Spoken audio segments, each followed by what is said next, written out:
All right. All right. Testing. Yep. Okay. So yeah, we'll hit this up in a few minutes.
Oh, where are we at time wise? It is almost time. So So welcome. We are going to play a board game tonight, Dragons Down.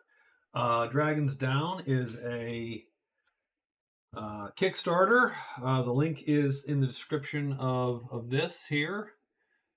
It is a supposedly a spiritual successor to Magic Realm. Magic Realm being my favorite board game of all time, and so I've been sort of vaguely putting. I don't know why putting this off. Like I just couldn't quite get jazzed for it. A lot of it has to do with it's a Kickstarter. It's nearly $200, like that kind of stuff, right? I'm not a big fan of Kickstarters because essentially you're handing money away, and then you might see something in a year, you might not. That's not but so be it. I hate waiting. That's it. I'm impatient. I want a game. I want to. I used to go to the game store, and we used to get, and used to pick the box up and go, well, that game. That's a hefty game. So that led me to a lot of Hex Encounter war games, of course. There's a reason I have a barely played copy of Vietnam on my shelf because it was heavy and worth it. So it's just one of those things where I go, paying for a game I'm not going to get for a year is a little bit dicey. But having said that, there is a tabletop module out. That's this. So I do appreciate that the creators are, putting out a tabletop module so that we can get a taste of this game and make a decision. There's less than a week, maybe days in this Kickstarter, like a couple days left. So the idea is, do you want this thing or not, right? So let's take a quick look here. So we're gonna play tonight one game, maybe more if it ends, ends prematurely for us. So here's the tabletop one. We're gonna play two characters. I've set them up already. And we're going to play sort of a cheesy explory game. So we have a bunch of tiles sitting in here in the bag, and we have a single tile in the middle with a sanctuary that and that's where we're going to start the game. So let's look first at the characters that we picked. We picked two, I'm going to say simple characters, but let's say that they're simple. We have a dwarf barbarian. So that's one of the cool things about the game, I think. Just again, I've never played this. I have just read the rules. I have a PDF of the rules sitting here on my desktop on my other screen. If I need it, along with the chat. So if I don't answer chat right away, I'm probably reading the rules. Sorry about that. So I don't know anything about this game. This is a total newcomer coming to this game. I have watched a video. I have played a turn or two just to try to make sure I understand the turn order. So this is a newbie learning this game from the get-go. So you pick two cards from the races here and the classes up here. And and don't get me wrong, this is absolutely expected in a modern game. I totally get it. The only thing I don't like from my old man vibe is that everything is an icon. we can't just put some letters and numbers on a white card. But having said that, so we pick a race, we pick a class. You'll notice there's a bunch of classes. And so you get this neat sort of combination thing, right? Because there's 1, 2, 3, 4, 5, 6, 7, 8, 9, 10, 11, 12 classes, 4 races. So that's 48 combinations right off the bat. And there's not even no expansions, no nothing, right? We just, bam, 48 combinations. So that's pretty damn cool. So we're the dwarf barbarian. So you see that what you do is you simply combine these cards, and that's what you get. You get all the things that are on both cards. So the dwarf here has 4 hearts. Those are pink. That's his life. He gets 4 red cubes. These are might cubes, and then 3 speed cubes, which determines how he's going to play. We use might cubes to power our weapon and do damage. We use speed cubes to avoid getting our butts kicked here and to also attack faster. Health obviously determines how hard we are to kill. There's also a few attributes here. I actually sort of forget what specifically they are. I believe it's intelligence.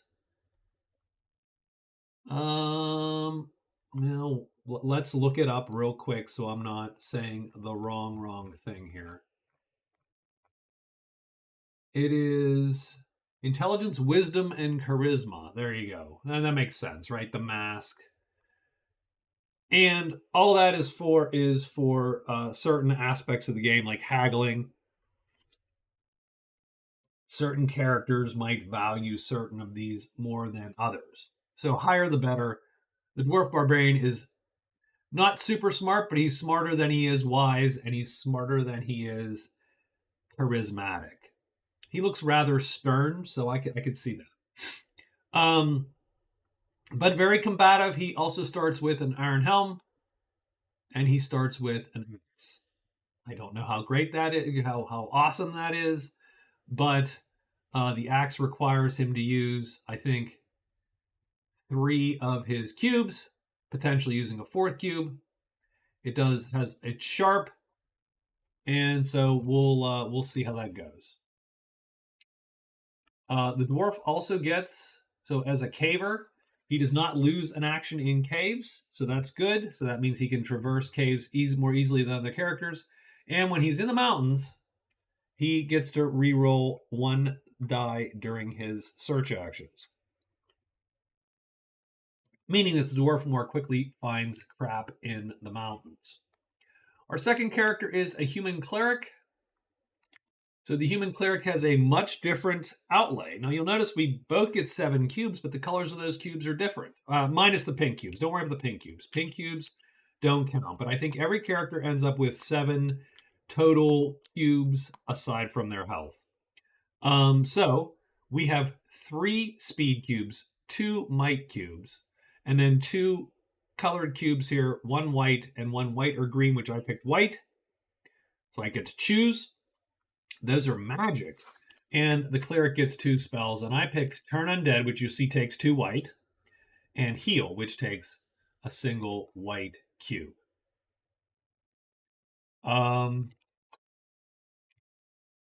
Cleric gets Chainmail.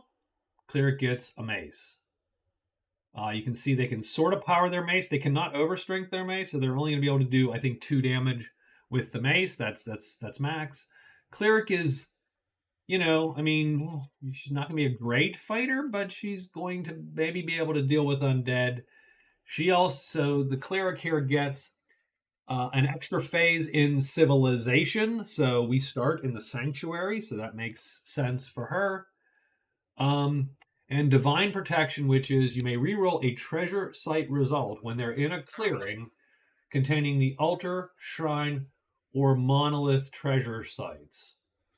I don't exactly know what a treasure site result is, so I'm not 1,000% sure what exactly that means, right? So it's like, okay, well, that might be great. Yeah, like, I don't know, a treasure site result. Not 1,000% sure what that means.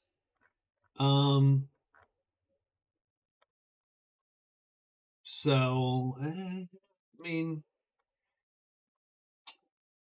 that's not a summon result. Is there a,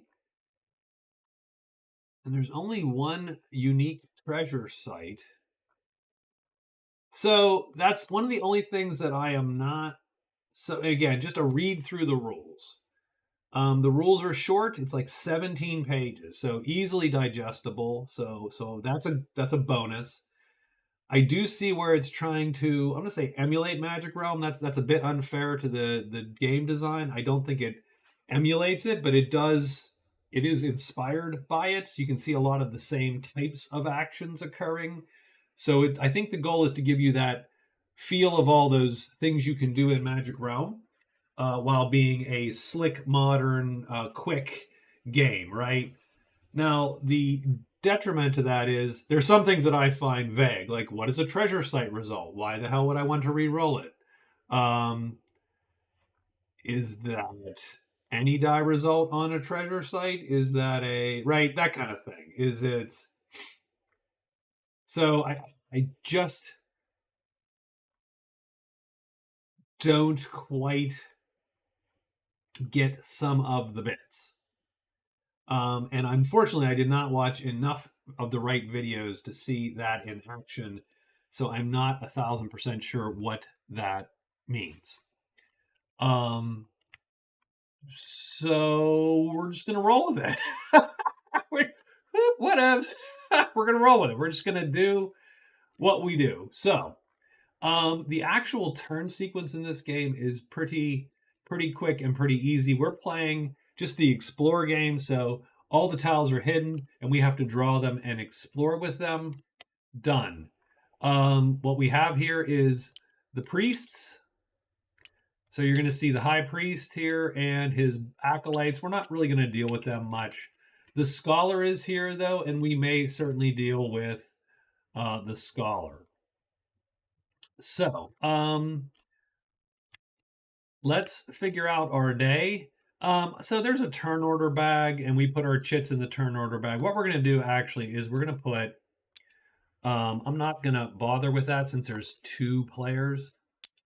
What I'm going to do is I am going to, every day, roll a die. 1, 2, 3, 4, 5, 6 will determine who goes first, and we will just put the die next to whoever is going first that day. Unlike Magic Realm, you do not have to declare your actions ahead of time. You can do them as you do them.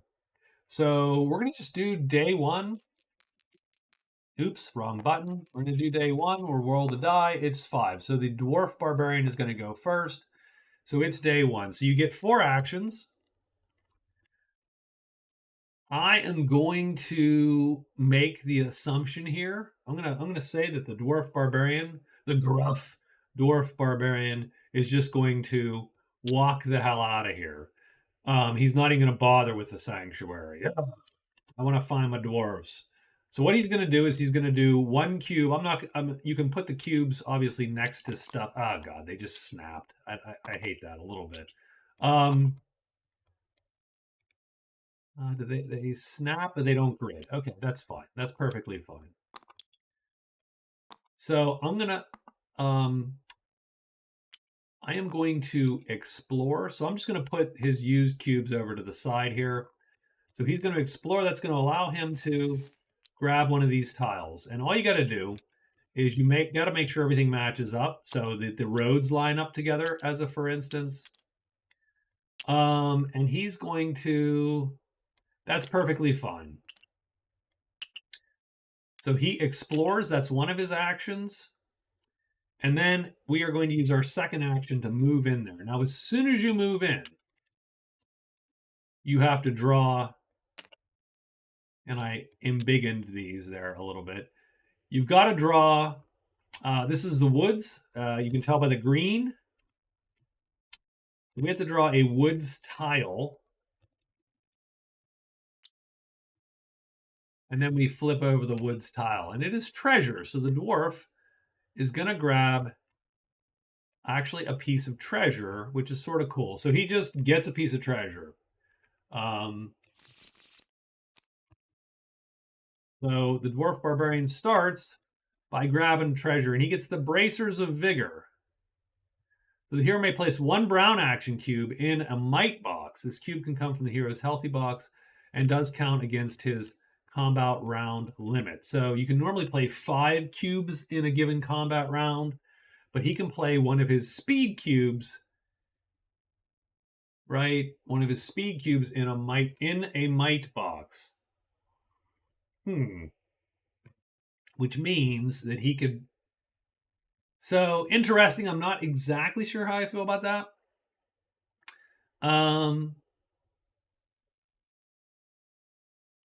But sure, we'll go for it. and it takes up both of his hand spaces. Got it. See, two hands. I get that. Okay. Understand. Same thing with this. Notice it's a great axe. The swords are crossed, so that means two. So that means it goes between. So the bracers take up both of his wrist slots there. Now, he might not keep those. He might keep those. We shall see. Nonetheless, that is only his second move. So explore, move. We're going to go 3 to there, and then we are going to hide. So he moves, and then we're going to hide. And so we put this on, nope, not the make noise. That is the wrong one. We put it on the hidden, the sneak box. Not hidden, but the sneak box. Okay, so he is done. That is his day. And now it is time for our cleric to go. Now the cleric gets an extra turn or an extra cube there because she's in a dwelling. So I'm going to give her that extra pink cube, which we're going to put somewhere else, but we'll put it up here, right? So she's going to use her, so I'm going to move these. She's going to use her extra pink cube, and she is going to trade with the scholar. So when you trade, I can show you the rules, I suppose. I suppose I can show you the rules, actually. Like, I can't show you the rules. I actually can show you the rules, because this is Tabletop Simulator, so that's a good one. I just can't go to the rules as easily, so that's sort of a bummer. Having said that, it's pretty easy. So hero may perform a... Can you see that? I think you can see that. Hero can perform a trade action. And so what they can do is do commerce. So that's what she's going to do. She's going to do commerce. Commerce allows her to... So she can do each step once in any order. So she can do all of these things effectively once, I believe. So she can look, sell, buy, take missions, and repair in any order. That's what she's going to do.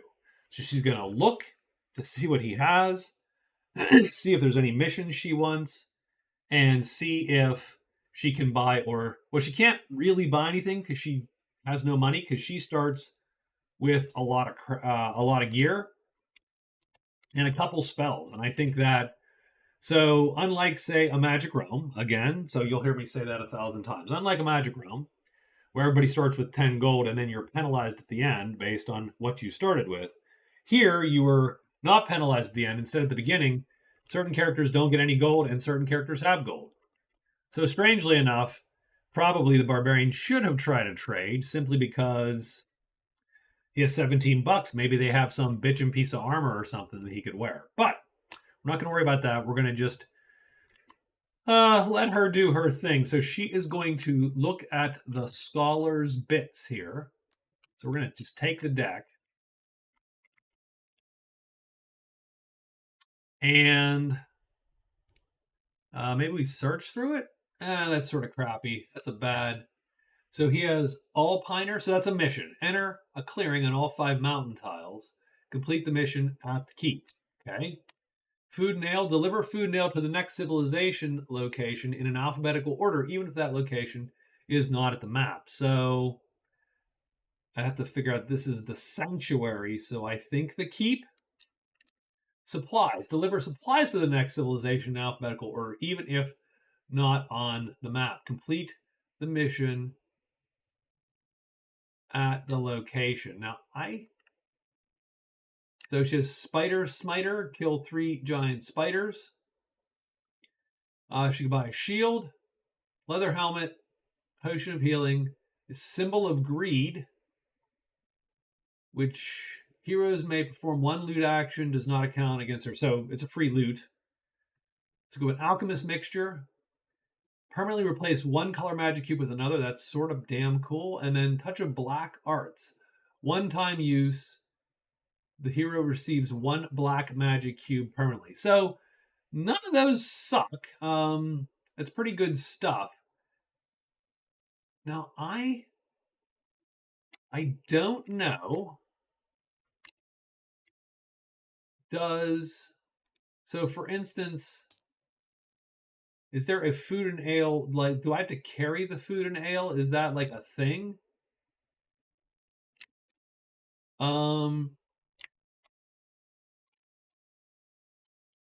Because it seems to me that that would be, I suppose. Well, maybe does that take up some weird amount of space? It doesn't seem like it does. It seems like the backpack is sort of infinite. So she could then spend um, the rest of her. She could literally take these two missions: deliver food mail to the next civilization in alphabetical order, and supplies.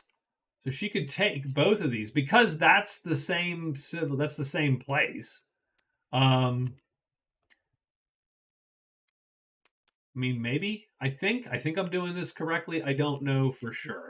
And then she's gonna flip it, and I don't believe. I think she takes those cards into her hand. Like, I don't think anybody else then gets those cards. Let's take a quick look just to make sure. Take the from the Merson, place them face down in the hero's backpack. You may have only two. You can discard them at the bottom of the mission deck if you want to replace it with another mission. Missions are then refreshed so that all merchants have the maximum number of missions available. So, So she took two, and so he's going to have two more missions, I believe. Done. Okay, that's cool, and I think she is done. We will take a quick look. The Sanctuary, place an unused spellbook or scroll or a tome. Those are removed from the game permanently, and then she gets a legend point, the Acclaimed Scholar. So that's a neat thing too. You can take a title. So right. So that is her free action. She took two missions. Now it says place them face down. I'm going to keep them face up. She needs to find not the sanctuary, but she needs to find the keep. That's what she needs to find. So that is her. That's her first action. My agreement between these two characters, they would go in different directions. So she goes down. So she's going to move. So that's the second action. Her third action will be an exploratory action here. So we shuffle some tiles. She is hoping to find, I suppose, the mountains. So she's going to place that like that. The only thing I need to make sure is that I'm placing this right. The explore phase. Heroes in a clearing connected to a path leading off may explore the adjacent tile. Select a connected path. Take a map from the bottom of the stack and place it connected to the path. You may choose any orientation, either side. All existing paths on adjacent map tiles must connect to paths on the placed tiles. So you pick a path and you explore the path. So she picked this path. So she doesn't have to put it here because she explored this path. And she'll place that down that way. That is her second action. Her third action can be to move into there. So that's going to get her to draw, I believe, the mine.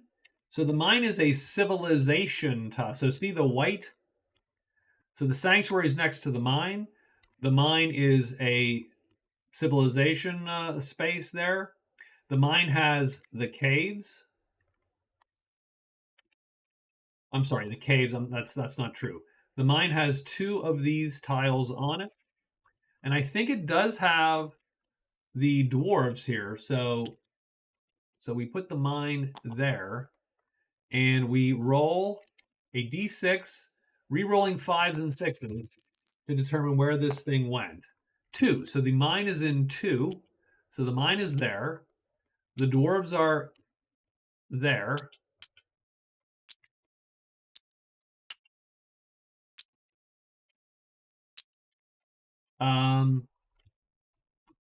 And we draw immediately 2 civ tiles. and flip them, and it's empty and the smith. So the dwarves, have a smith. Well, fancy that. And this has just the scholar. We don't really need to keep the empties there necessarily. So the smith is here. So I'm going to do the smith. And the macros here are very well done. Bam, the smith is now set up. Now, here's the thing. So she has moved. She has done her extra action. I don't really even need to do that. I'll just have to assume the extra action just because I don't want to be dealing with that fifth cube all the time. So 1, 2, explore 3, move 4. And she can't move in there because if she moves in there, she moved into a cave. And when you move into a cave, you only get 3 actions. You don't get 4. So she'd have to give up she can't get in there. So what she's going to do instead is she's going to sneak because sneaking is almost always prudent. And that is it. That is the whole day. The day is done. Now that is not quite the right place because she needs to go to the keep, not the mine. That's fine. We'll have to see what's what. So next part of this game here is the summon roll right here. So now we roll these summon dice once. It will determine what creatures appear where and how many. So let's I'm going to put the dice in a little matrix here. This is the amount is the bottom and the types of creatures that can appear at the top. And we're largely looking, now she doesn't get any because she's in civilization, but he is looking for these symbols, forest and corpses. So we're going to get stuff in the caves and we get claws. So nothing appears today. We check him first because he was the first player. None of the symbols match. Nothing appears. She has nothing because she's in civilization. We are done with the day. It is day. Now, she can cast if she wants at the end of the day. She has no reason to do so. It is day 2. Who goes first? Day 2. Who's the first player? It is the cleric. So the cleric is going to move into a cave. So she's immediately going to move into a cave, and then she has to discard a thing because she's into a cave. So she only gets 3 actions today. So 1 is move. That immediately gives her a free action, and she can interact with the smith. So she's going to do that, interact with the smith. So she is going to trade with the smith. The other things you can do, I believe,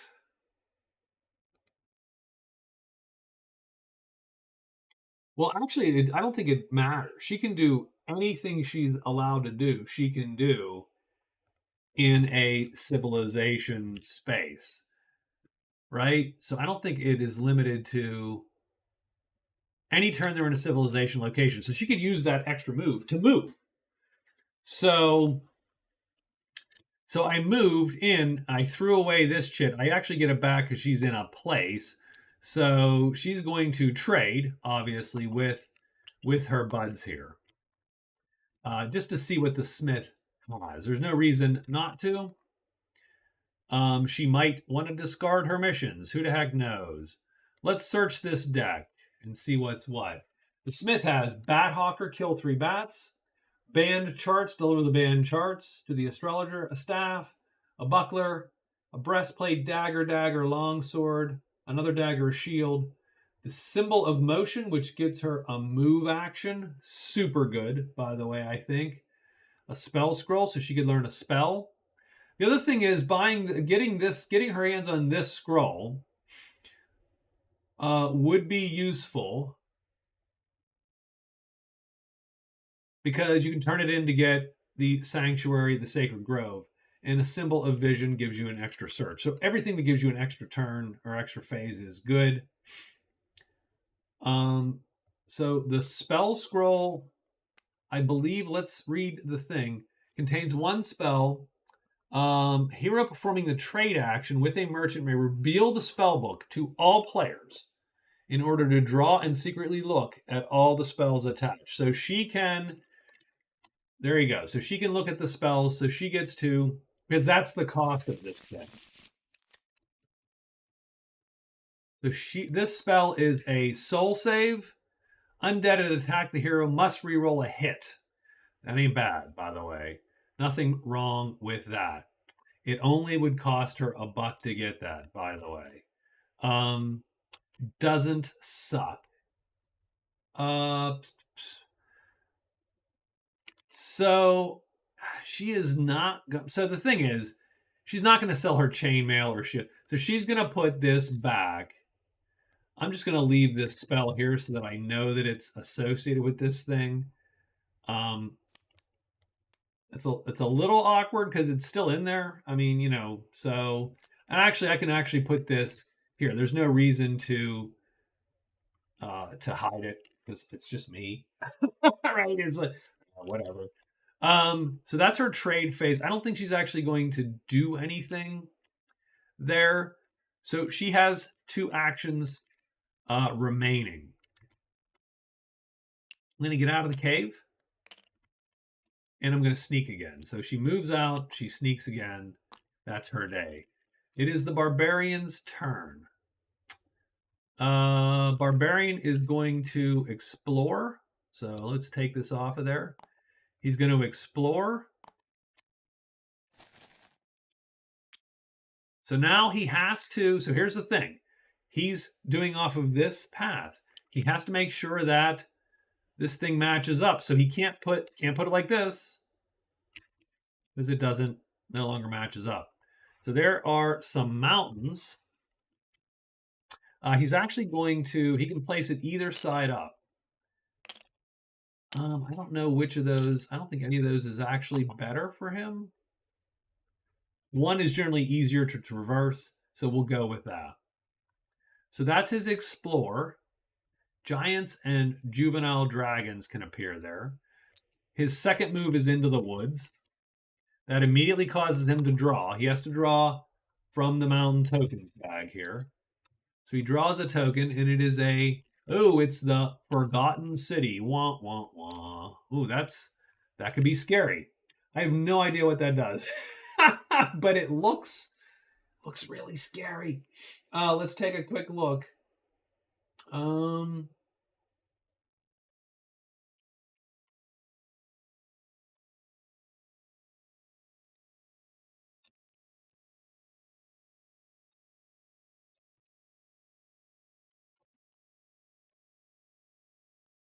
Where is the Forgotten City? Okay.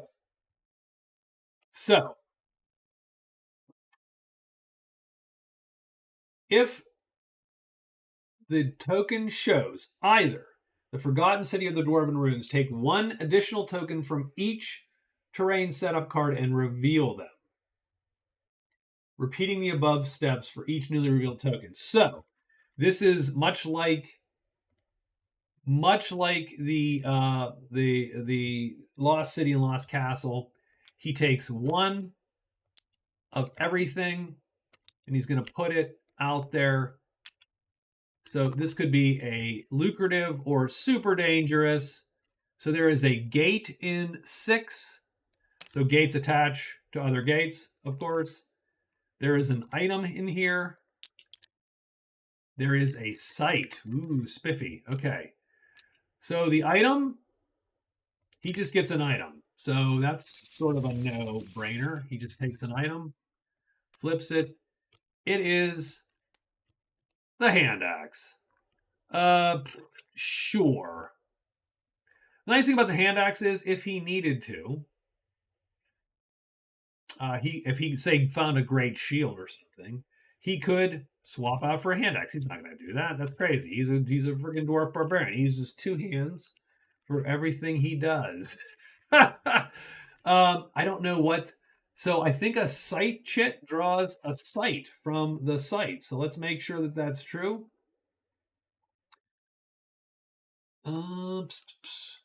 If it shows a site symbol, discard it from the game and select a random site from the site and place the treasure site onto the. Okay, done.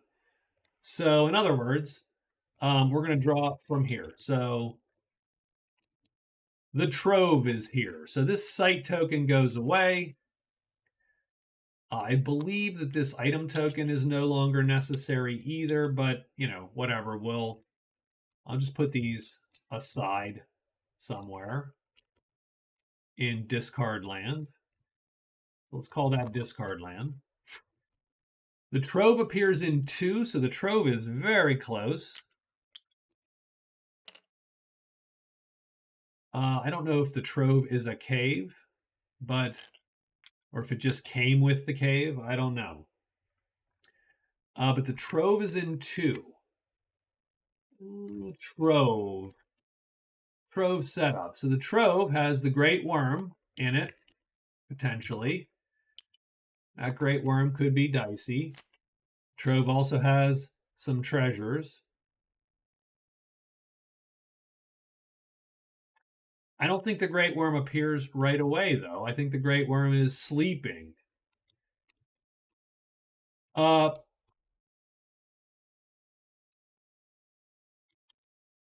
So he explored and moved. He is going to sneak, and he is going to alert for the rest of his.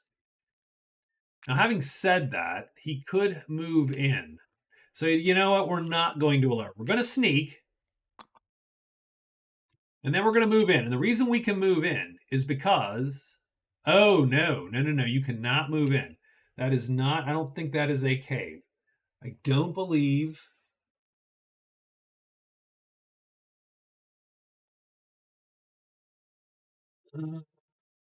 Yeah.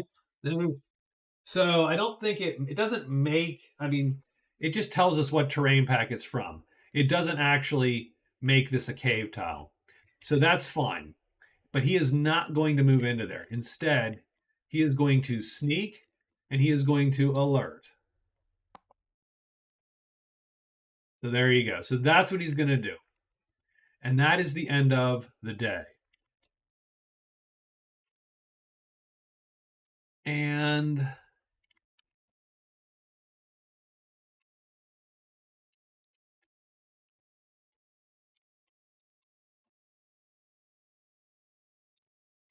me remember what she did today. That might be a good reason to use those. I think she must have moved in. Right, got her phase, moved back out to go this way. Okay, fine.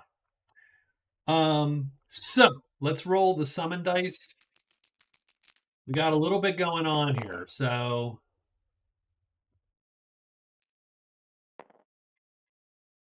we got the bones, and that is nothing. We got monsters return, which means if monsters are on a tile which no one's on, they return. I don't think anything draws. I think we're in the clear for the day.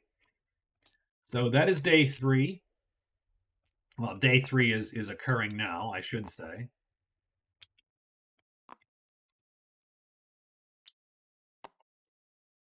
Who goes first on day 3? It's the dwarf. So the dwarf is going to go first on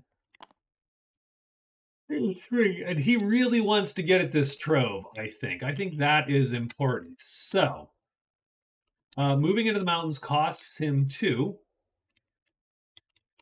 So he's going to use 2 moves to get to the mountains. I believe he can search then.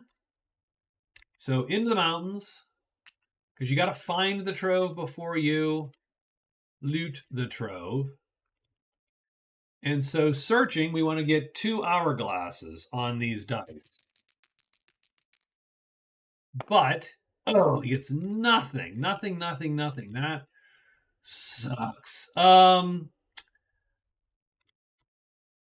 He can re-roll one of them this round.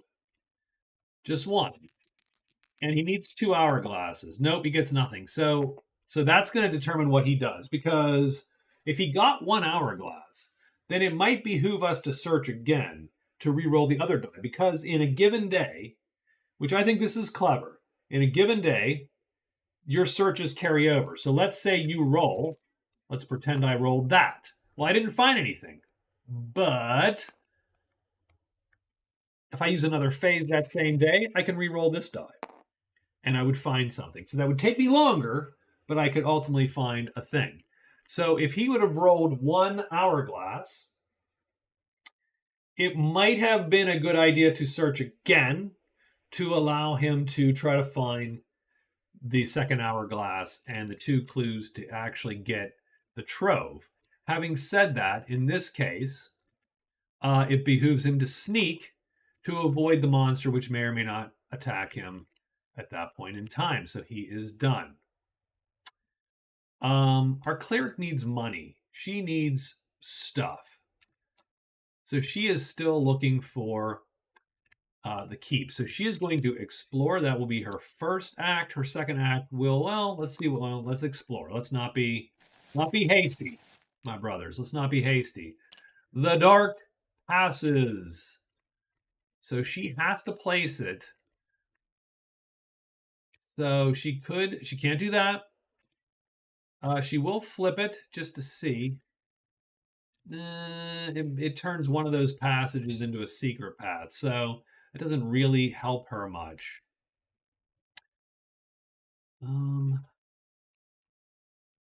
Is there any way at all? Yeah, so that way, at least.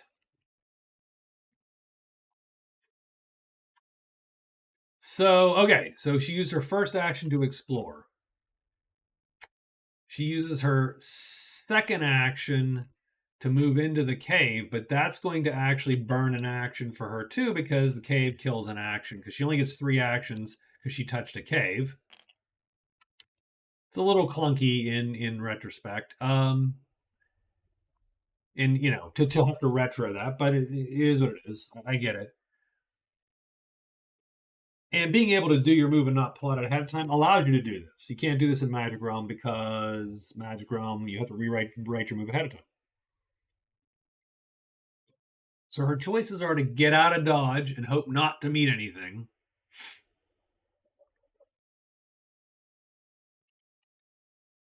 or to sneak, but then tomorrow she only gets 3 actions again, which is clunky. Oh, first thing she has to do is she has to draw the caves here. So she actually has to draw a thing. And so she's going to get a sight. So that's cool. She gets a sight, so she discards the sight token as instructed. And she pulls a sight from here. And she gets the chamber in 1. Okay, so let's take a look at the chamber. The chamber is from the mountain set, so we set the chamber up, get some treasures, and there is the Titan. Well, could you really think she can face a Titan? Probably not. The only problem with her is she's not that fast. She cannot evade a lot of stuff, right? So, and I don't know enough about the game. Let's take a look at, say, a giant bat. My guess is a giant bat is faster than her, which would make it extremely deadly. Let's take a quick look here. Let's take a look. I will actually take a look with you as opposed to looking myself. Let's take a look with you at what a monster tile. Of course, I can't zoom this, can I? Very well. No, well, that sucks. Attack speed and maneuver speed are the 2 numbers on the chit. So, for instance, a giant bat has a maneuver speed of 4. I think she can't run from a giant bat. No matter what happens, she cannot run from a giant bat. So here's what I'm going to do, knowing that. So she explored 1, she moved 2, she only gets a third, she's going to move out. Done. Because though she wants to get to the chamber, it may be safer for her today to go here and see if she can explore here, because maybe this is an easier move for her. Done. So that is her action. On day, I don't even know what day it is. I have totally screwed this up. So keep that in mind.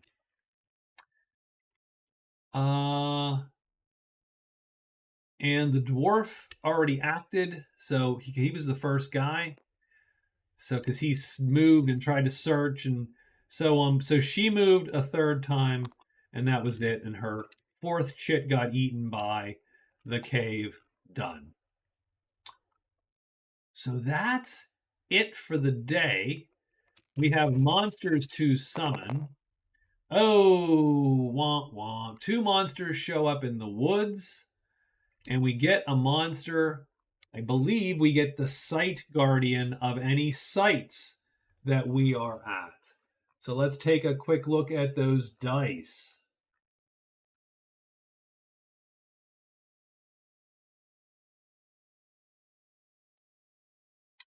Monster summoning.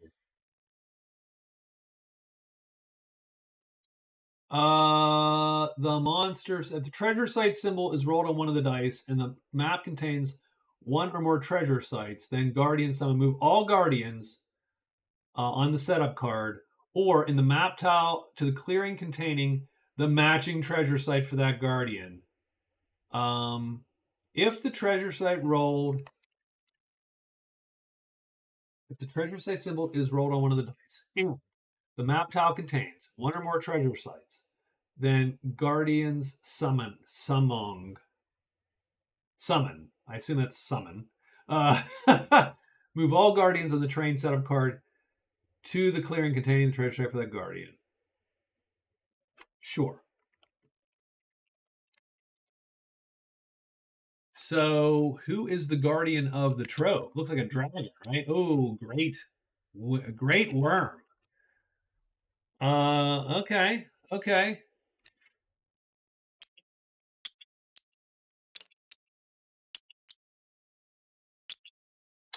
So let's take a look again at what those numbers mean. So those numbers mean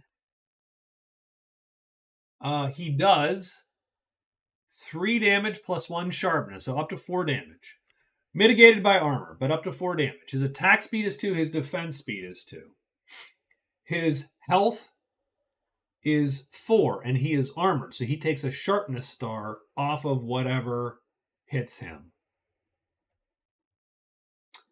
So, question. I wonder what. So, the dwarf. So, first thing is first. The dwarf is hidden.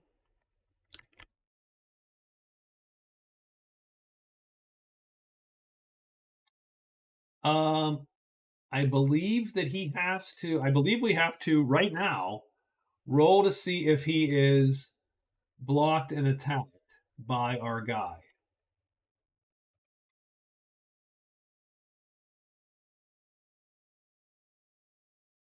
Yeah. So we're going to hide to avoid being blocked. So to hide, we roll these 2 dice. And we're looking for anything that's not a noise symbol. Nope, 2 noise symbols. Womp womp. Okay, so so guess what? Yeah, we are blocked by the worm, and the worm finds us trying to find his treasure site. So we're fighting that damn worm, whether we want to or not. And so it is combat time. So great worm here. So every monster has 2 sides. That will change up their bits, their attacks and defenses. I believe. So let's real quick make sure we understand what every number is on that thing there. His fame value.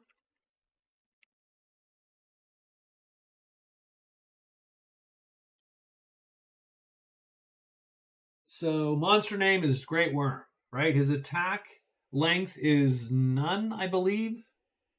So claw and tooth, 0. Damage is 3 and a sharpness star. Attack and maneuver is 2 and 2. He has 4 health and he's armored. So I have to do 4 health, 5. I have to do 5 damage or 4 in a sharpness to kill that guy.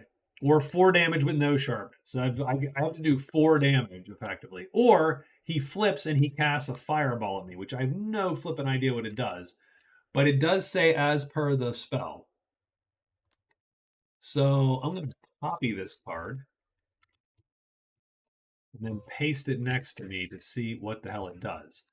Individual attack on 4 different targets with a weapon damage of 2 sharpness. If only one target is selected, it is 2 and 2 sharpness. This guy's a little bit of a badass. So, how do we play this? I'm going to drag this all the way down to here because actually I'm going to copy it and paste it and make it bigger. There we go. There's our combat against the dragon. So, we did not alert. We are not hidden. I have not done a combat yet, so guess what I don't know how to do? Anything in combat, but I have a good idea. So the combat phases are a challenge, so the monster is going to attack me. That is absolutely the case. Power magic, we don't have to worry about that. Evade, in player order, challenged heroes may evade combat by placing more brown cubes in their maneuver box than the highest single maneuver speed of all the monsters challenging them. So, I could, right now, if I wanted to, run. Could do it. Could absolutely do that. I mean, I don't know yet. Let me mental out the combat. Target. We're going to choose that guy as a target. So that's easy. So now we have to place our cubes. We can place up to 5 cubes. We are going to have to. So as a for instance, we're going to have to place 1, 2, 3. That won't kill it because he is armored. If we place the 4th, that's going to kill him. But then we only get 1 other cube to place, right? We get 1 cube to place. And I mean, and he's going to auto hit me otherwise, I think. So he's going to auto hit me there. And my guess is he, right? Because I have no cubes on my speed. I can do attack speed, but that doesn't matter. Yeah, so he's going to always hit me. He's going to hit me first and faster because his attack speed is always better than my attack speed.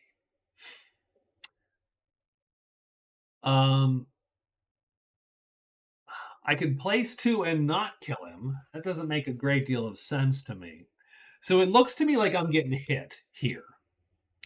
I could run away because I have 3 cubes to play. So if I need to run away, I could. But it looks like I'm going to get hit. So the question is, what happens when I get hit? Right? Because his attack is going to be faster than my defense. If I'm going to kill him in one shot. If I don't want to kill him in one shot, well, okay, fine. Right? So I could play for instance, I could play like this. I could play 2 brown cubes. And actually, to be honest, I'm just going to put them. Actually, I hate this color because it matches this a little too well, which is too bad. These cubes almost need to be just a slightly different color. And at this point, I wish they wouldn't snap because, yeah, because I'm trying to lay them out here for a purpose. So I could play like this.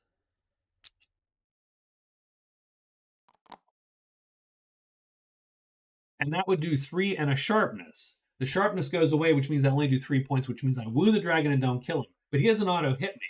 If he flips, he does, because his attack speed goes up. I don't think that's worth it. I think the answer is we're gonna take your lumps. We're gonna play 4 attack cubes, only 1 cube anywhere, and it barely matters actually. Because I think playing 1 cube just doesn't do anything. He hits me, right? So just not going to worry about it. Now the problem is I don't guarantee to hit him, do I? Which sort of sucks. I will play this here in case he flips. And this guy's a little bit of a badass. So I don't guarantee to hit him either. So let's resolve the so here's what we're gonna do. We're gonna pretend we're going like this. Right? This doesn't count. If I kill him or not doesn't count. So if the attacker's attack speed is first thing is first, attack order. Monster tactics. So first thing we do is we roll to see if he flips. Let's pretend he doesn't flip. I just want to practice resolving this. So we roll to see if he flips. Let's say he doesn't. Resolution. Process all attacks in attack speed order. His attack is faster than mine. I played 1 cube. He has 2, as you see there. So he goes first. Starting with the fastest unresolved attack speed. Bam, that's that guy. Ties for attack speed are broken by weapon length. Done. If the attack speed is faster than the target's maneuver speed, which it is, the attack hits. Otherwise, you roll 2 hit dice, and you have to roll both dice hits. Okay, so that's interesting. So what is my chance to hit?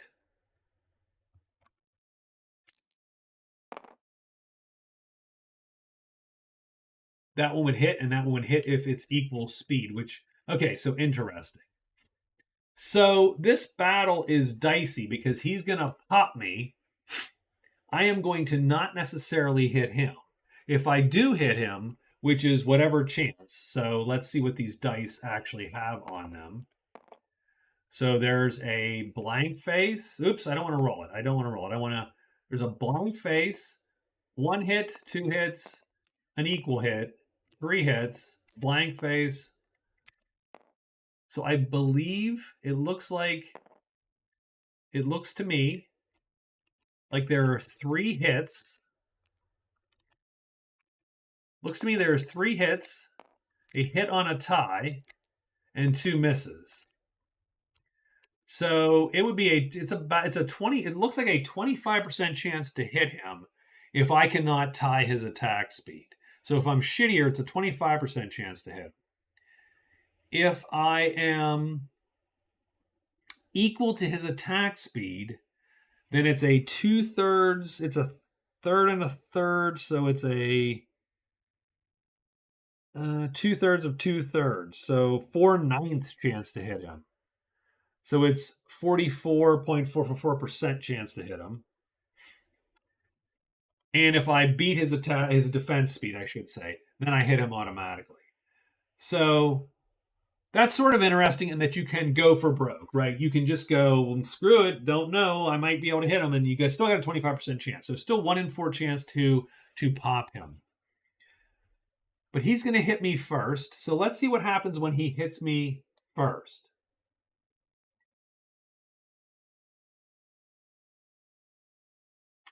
Damage.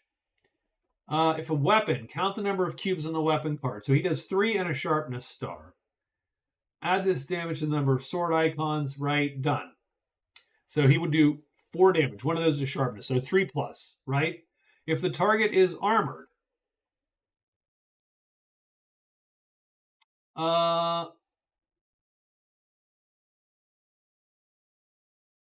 yeah. So we would use our helmet as our armor, of course. If the target is armored, so which is us, our helmet would take that.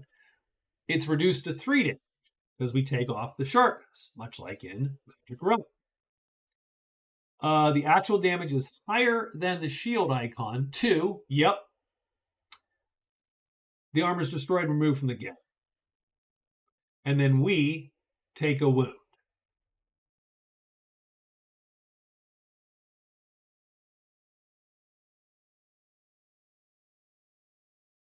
Okay. So what that would do for us.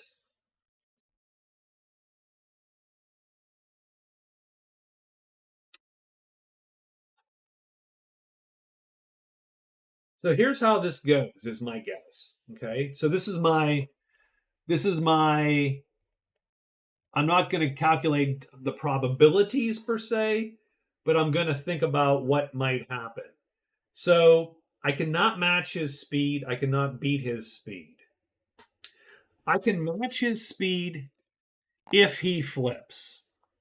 So I would actually want him to flip, strangely enough, because if I can get him to flip, then I'm going to match his speed, and my chance to hit him goes up considerably. If I hit him, I kill him. He's going to go first, though, and no matter what happens, he's going to go first, and he's going to bust my helmet and wound me, and that's fine. He does a wound, and that's perfectly okay. But he's going to bust the helmet round one, and if he flips, he's going to hit me, bust the helmet melts off my head, and then I'm going to hit him. Well, I have a 40+ % chance to hit him, and if I do hit him, I kill him.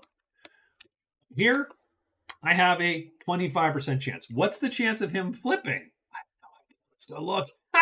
Let's see. Okay. And I'm sorry. I apologize greatly. I am just trying to figure out what happens.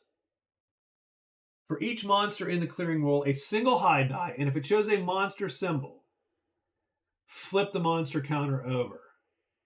These are the new characteristics of the monster. So, a single hide die.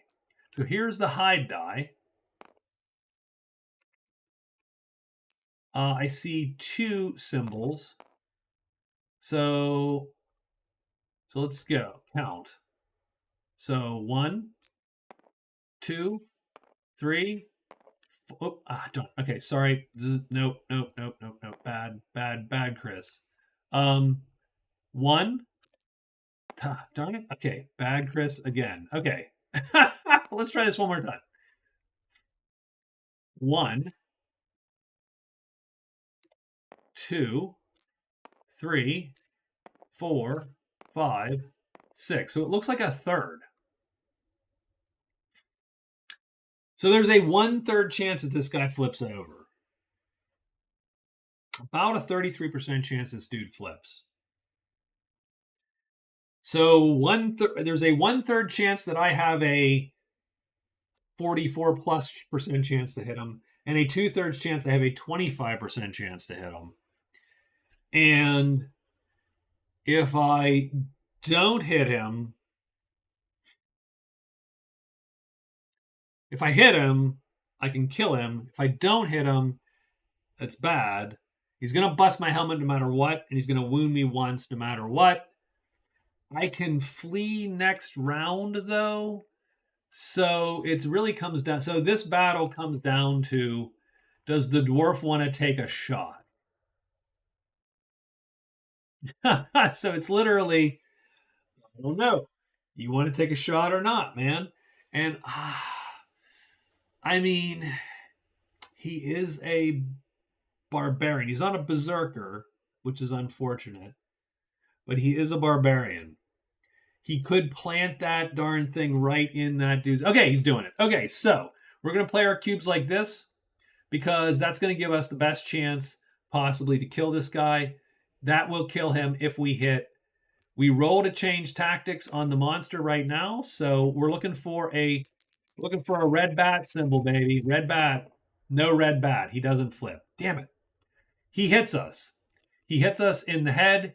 He breaks this, which I don't know where it goes, but let's assume that it goes in the discard pile. He wounds me, and I assume the wound takes a cube off my... I assume the wound takes a cube...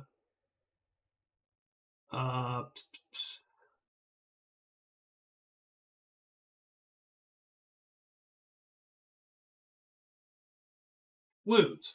When a monster is wounded, put a pink status right on the monster. Done. When a hero is wounded, the hero removes a cube to the wounded box from the healthy box.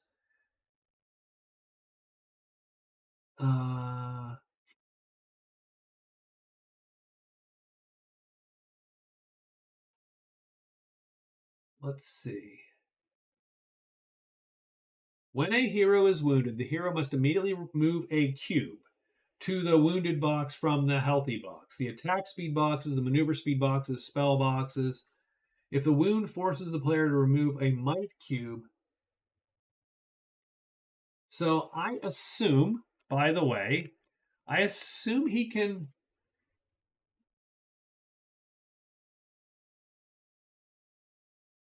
I assume he can remove a health cube, so which is what I'm going to move, right?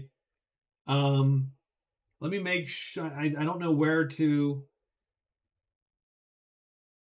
And this is where, and maybe this is my thing.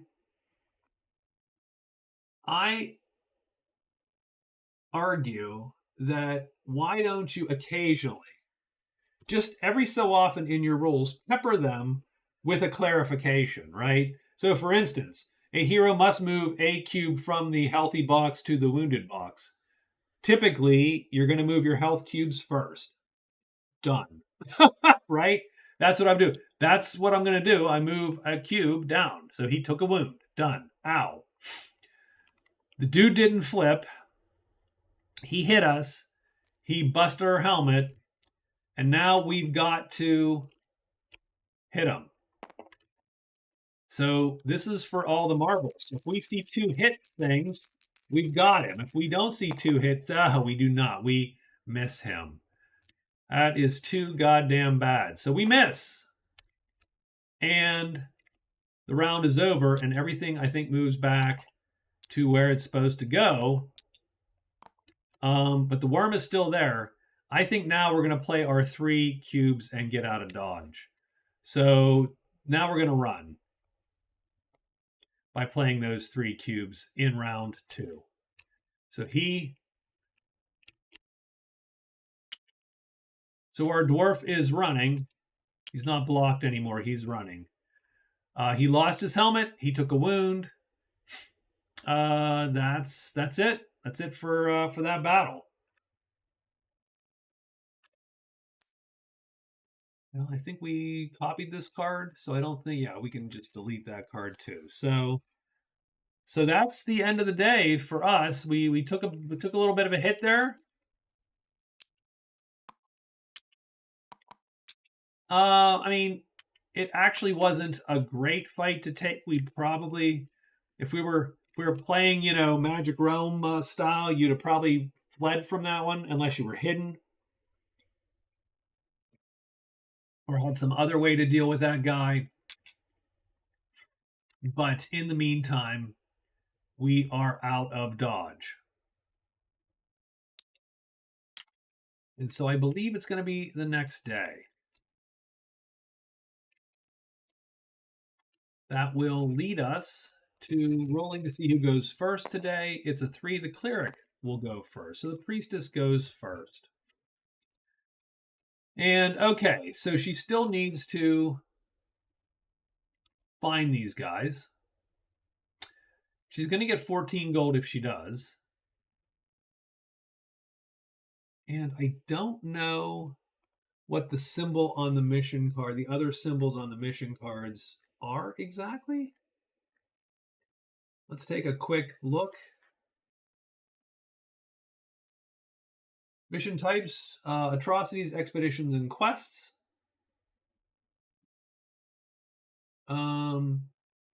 Expeditions, yeah, so okay, so in addition to the mission rewards, so I get 7 gold. In addition to the mission rewards, the hero might get bonus rewards based on the bonus attribute of the mission. So for each attribute symbol on the hero's lineage and class cards that matches the symbol, he rolls 1 mission die. The mission dice show either fame or gold as additional rewards, and the hero immediately receives the sum of all die roll results. Well, that's sort of fun. So because her charisma is 3, she would get to roll 3 mission dice and get that, whatever that is. So fun. Okay, cool.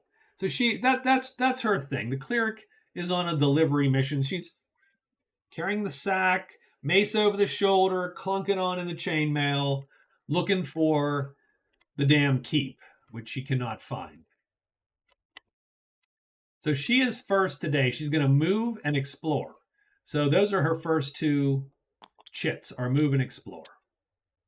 Put those there. So move, explore. Oops.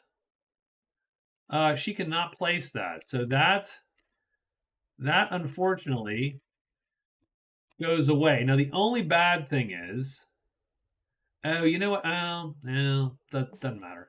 The only bad thing is those are random. So she's going to potentially get it out again, which sort of sucks. Oh, well. So she'll toss it if she gets that one again. So that's one explore. She's going to do one more explore. So she will explore again.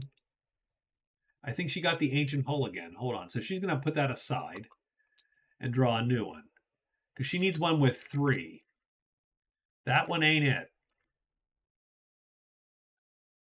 She can't do that one either. So there's no 3 in a row. So she's going to fail that one. She could either explore again, and she's going to explore again. So she's going to take her last action and explore one last time. And again, she cannot place there. And that's the god dang keep, which is too damn bad. I'm going to put those back. So the house rule is going to be any explorations in a day, you can keep the ones out. Otherwise, they get shuffled back in just because. Although, actually, what I should have kept them out, huh? Because technically, they would be on the top of the deck. Let me search that deck and take out the keep, the ancient hull, technically, and I have no idea what the other one was, if I'm to be quite honest with you.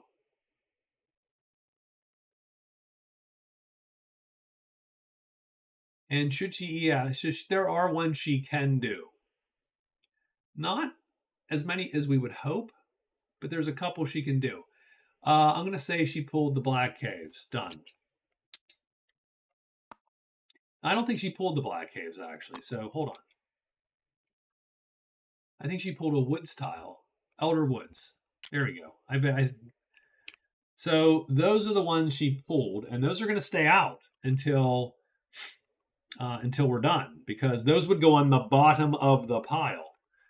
So that's not the bottom, but the top of the pile. You draw from the bottom when you're doing it, because the pile's out there, you can see both sides. So you pull from the bottom, and then if it's bad, you put it on the top. So we're just going to leave them out. That'll be the way that we operationalize that from this random deck there. That's her day. Now, so here is my question. If you are hidden, does that give you anything?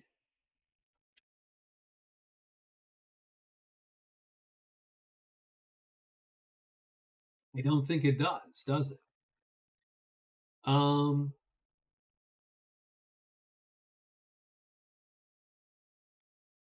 Closing the enchantment limit, wits only, combat readiness. No, enchant around player versus player. Let's look at. So I'm looking for.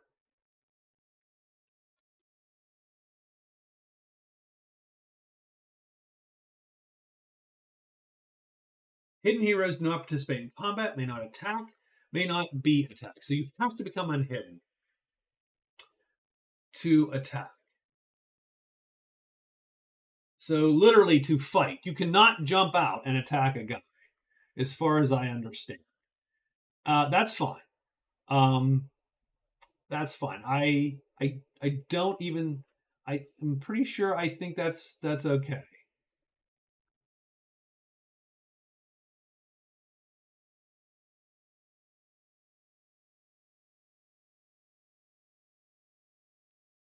You can ambush. You can ambush. Heroes armed with a ranged weapon. Casting a ranged attack spell may ambush. Absolutely the case. So that is fine. But it doesn't seem like you can ambush from.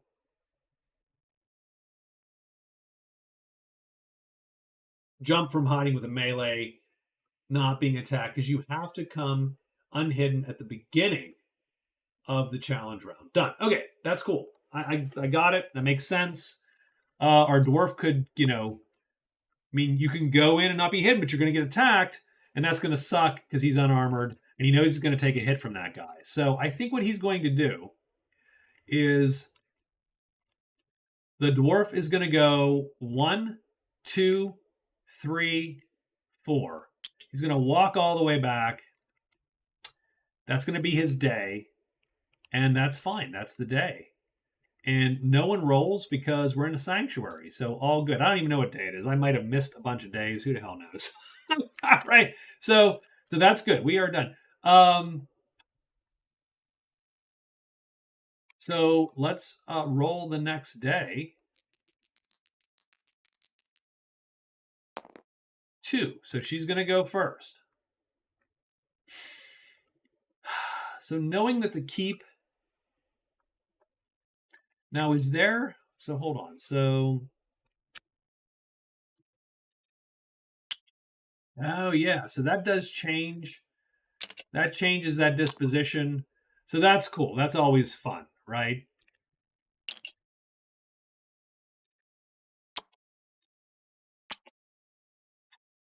So what does she want to do?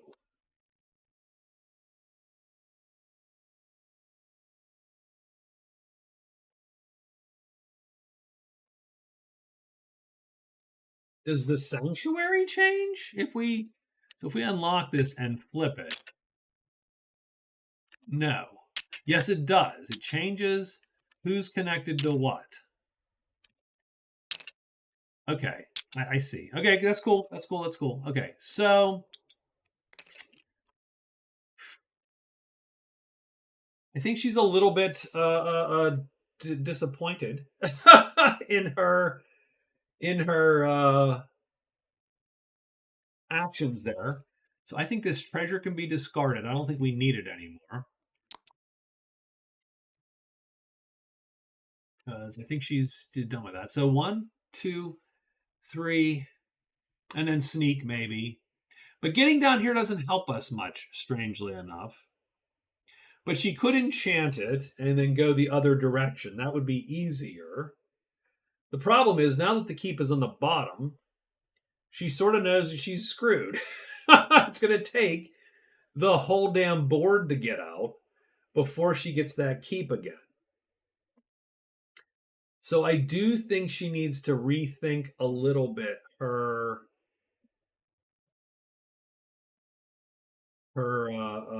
plan. So that's fine. That's easy. So she's going first. She's going to go 1, 2, 3. Bam. No monsters are going to appear, and she is done. Although I think I should have rolled yesterday just in case the white arrow appears would pull that monster back, but it didn't. So she goes 1, 2, 3. She's done, and that's her turn. But wait, she's going to go 1, 2, extra move 3. No, extra move 2, right? So 1, 2, extra move to here, and then she's going to use that last turn to explore. So let's not count her out. Let's not screw her over on her extra move. Every time she goes there, she gets to do an extra move because she's a human. So she gets the deep woods. Man, you could totally hose that middle ground if you want.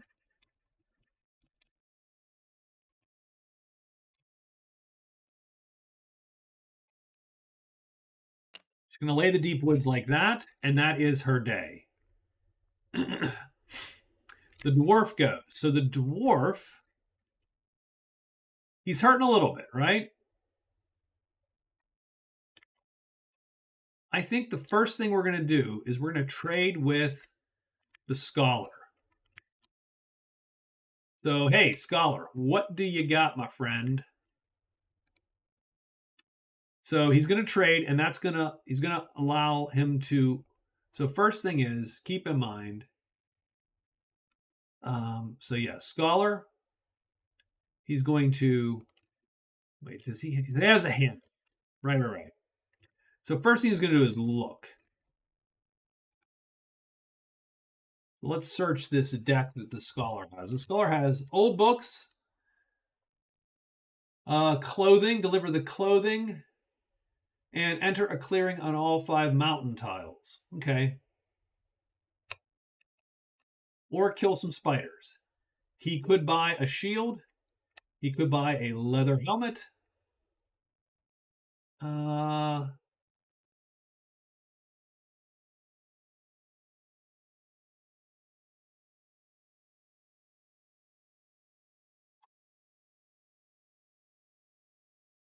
Now, the interesting thing is, so for 15 bucks, oh, no, not 15 bucks. Holy crap. Everything is times 3. So 30 bucks, 45 bucks. For 45 bucks, he can buy both a shield and a helmet. Now, he can haggle, but the scholar and him aren't going to get along super well because the scholar responds to intelligence, and he only has a 2 intelligence. That's where these little symbols come into play. When you haggle with someone, I assume there's other reasons to negotiate in some fashion.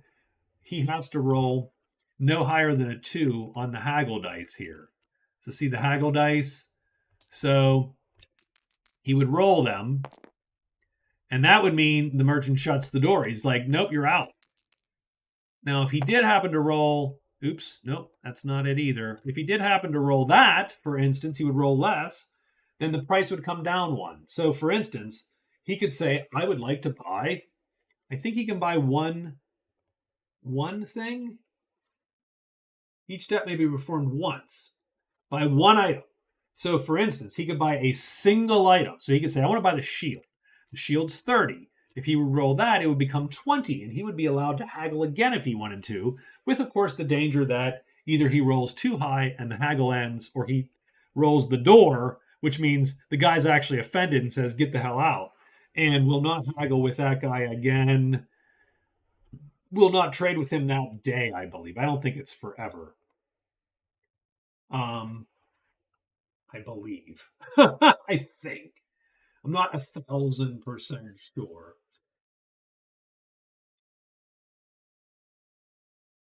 And some things are in a weird place. Like we choose to haggle. See haggling under other rules.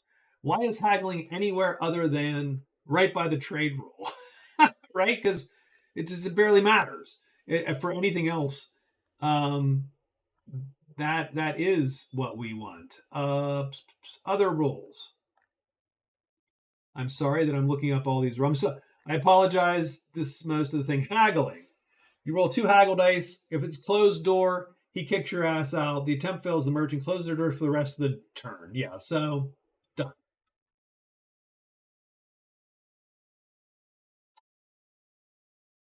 So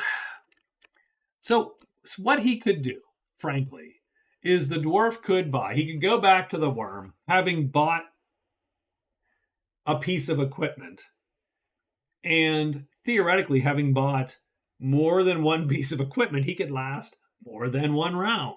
It looks like he gets 1 round every piece of equipment he's going to bust. So, for instance, he could put something on his chest, put something on his head. He can't actually use a shield because that would kill the great axe. So he could use the helmet.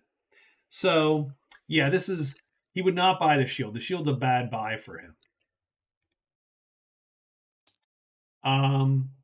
Helmet's a fine buy for 15 bucks. He would probably still haggle. It's going to go away in a heartbeat, but it would still give him a round of survival. So what he's going to do is he is going to sell his axe, and I believe he sells for the base price. Yeah. So done. And then he's going to try to buy. So he's going to sell the hand axe for 3. 1, 2, 3. He's going to. He can only sell 1 item, right? Oh, any number of items. Okay, that's good. And he's going to sell the braces of vigor. 1, 2, 3, 4, 5, 6. I went the wrong way. 1, 2, 3, 1, 2, 3, 4, 5, 6. He has 26 gold now. So he's going to sell both these treasures. Because the braces of vigor actually don't do him much good, strangely enough. You would think that would be a great thing for him, but he has all the strength he needs, really. So we have that.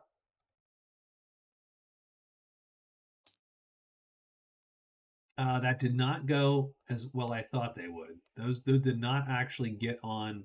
That's because I have the deck open, and that precludes them from being on that deck. What he's going to do is he is going to search. I'm going to grab the leather helm out of there, and I am going to trade for this leather helm for 15 bucks.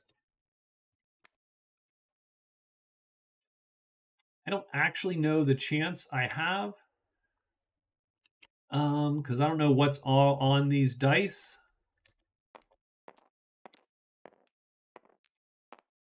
But we're going to try to haggle with him with our intelligence. We're looking for no doors, no whammies. Nope, we get a door. So he literally kicks us out for the day. Done. There you go. So that was our trade. That's too damn bad. What that's going to do for me is I'm going to rest for 2 actions, and I'm going to heal my cube back. Done. And then, frankly, there is nothing else left to do. Let me roll a haggle again. What is the actual chance I have? Yeah, there's a couple of doors. I think there's a lot of doors. How many doors are there on this goddamn die? There's 1 door.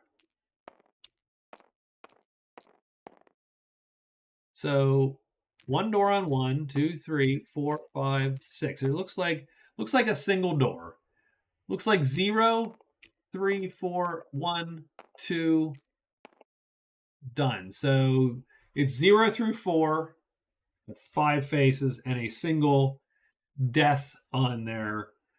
But because any of them come up, it's about a 30% chance he closes his doors on you. So really his chance of haggling is not good. I think tomorrow he just buys the damn thing for full price. And today he's gonna drink it off effectively. So the dwarf barbarian has a nice drink. He heals up and he is done for the day. And she just moved down here for the day, and they're done, and that's the day. 1, the cleric goes first. She's going to move into the deep woods, and that's going to make her draw a woods tile. And that is the secret cache. So the secret cache in 5. So the secret cache is a special treasure location. You do not have to discover it, I don't believe, or loot it. You have to discover it, but you don't have to loot it.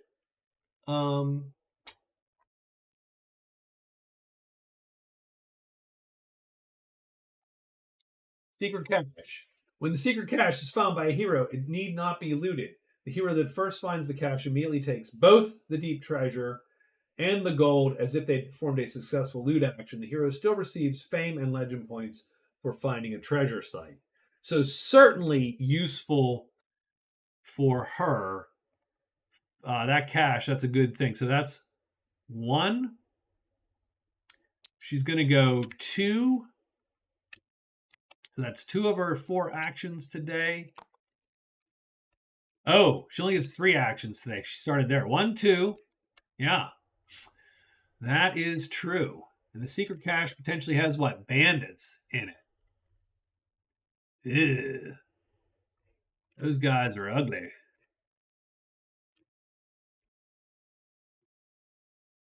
I say, oof, God, she's going to sneak, I think. She's going to sneak. So she is done for the day. And she's got to roll. There be monsters. Indeed, there are monsters. So the first thing is the white die says anywhere where no monsters appear or no characters are, those monsters go away. And so that monster goes the hell away. And that's cool for the dwarf who now has a second chance at the trove. However, here we're going to see that the cache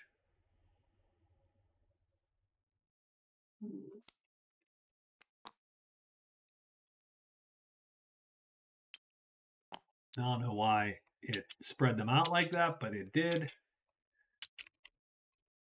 the cache is going to be just beset upon by evil bandits. Now, we are hidden, thankfully.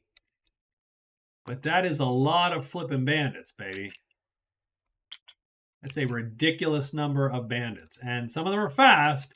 If they catch her, my guess is she is dead. Oh,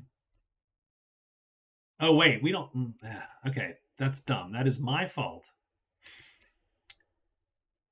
I do not roll at this juncture. So I'm going to have to undo that. That's my bad. But there is no I don't roll yet because the dwarf hasn't gone. I totally over. So she is done. But we don't roll now. It's not Magic Realm. Unlike Magic Realm. How many times have I said that tonight? Now it's the dwarf's turn. The dwarf is going to trade again. And he is going to buy the goddamn helmet. Even though he knows it is a bad deal for 15 bucks. Even though it hurts him to the core. He's going to buy the helmet. So 15.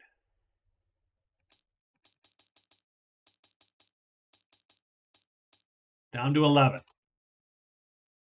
That's his trade action. The worm is still there, by the way, because it didn't go away. That's going to put him 1, 2. So 1, 2, 3. And I think he's got a sneak. Now we roll. Ooh, and that comes out a little bit different. So what we were looking for is the slashy symbol. We're looking at the cleric first. No. Cave. No. Slashy and cave. No, nothing. So nothing changes today. And that's the end of the day. Man, she needs undead. She doesn't need this freaking whatchamacall. So that's good for her in the sense that nothing appears. So that's cool.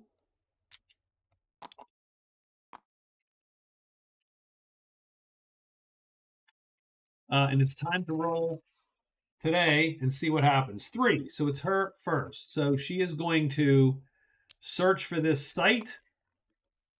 So she rolls these 2 dice. She gets nothing. She's going to search again for the site. She needs 2. Bam, there we go. She finds the clues. She finds the cache.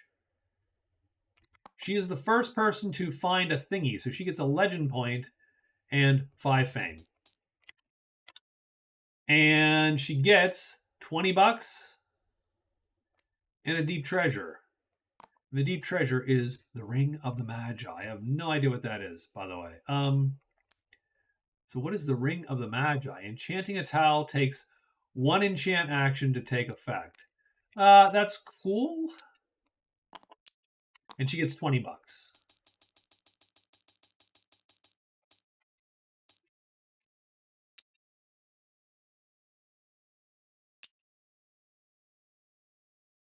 And I think that's it. I think the cash goes away.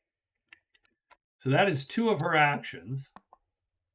Oh, actually the cash won't go away because that can still draw bandits. So it's still there. It's still a location. So I think she's going to go here and sneak. And she is done.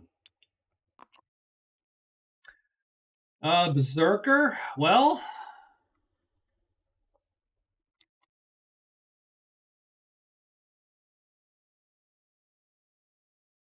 he could alert and go. I don't necessarily think that matters. Although having said that, alerting would actually make a difference in that it would allow him to tie and still play 6. He could play 6 cubes instead.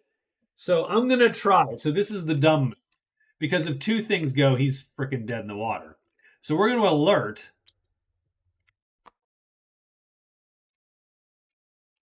And then go 1, 2, 3. So those are his 3 moves, and he is done. So we're both done. We roll this, and we're looking. The dwarf is especially looking to not have creatures appear.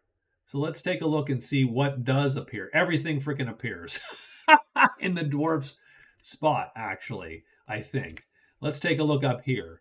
Giants appear, one of them, and juvenile dragons appear, three of them. Well, I think we've killed the dwarf, guys. I think I think he's dead. That is holy crap, that's a lot of shit.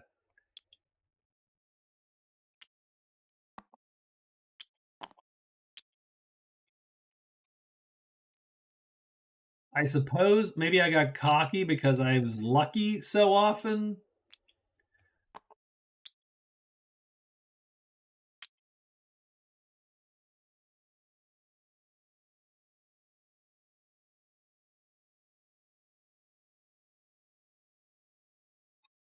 So, okay, I think what we're going to do, so we're going to do, we're going to pretend that didn't happen.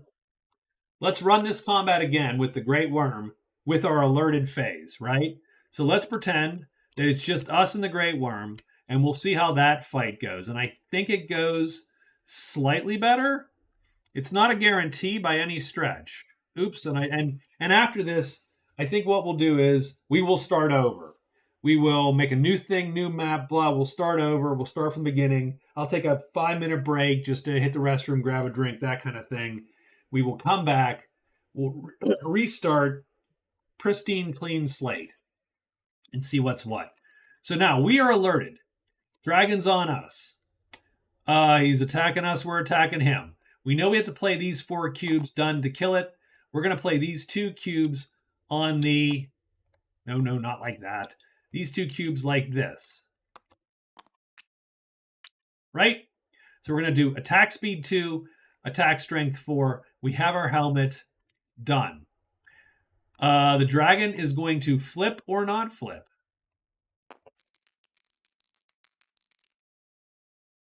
He flips. So now he goes like this. Bam. Oops. And so now he's this speed. So he goes first. He hits us with a fireball. A fireball does what? 2 plus 2, I believe.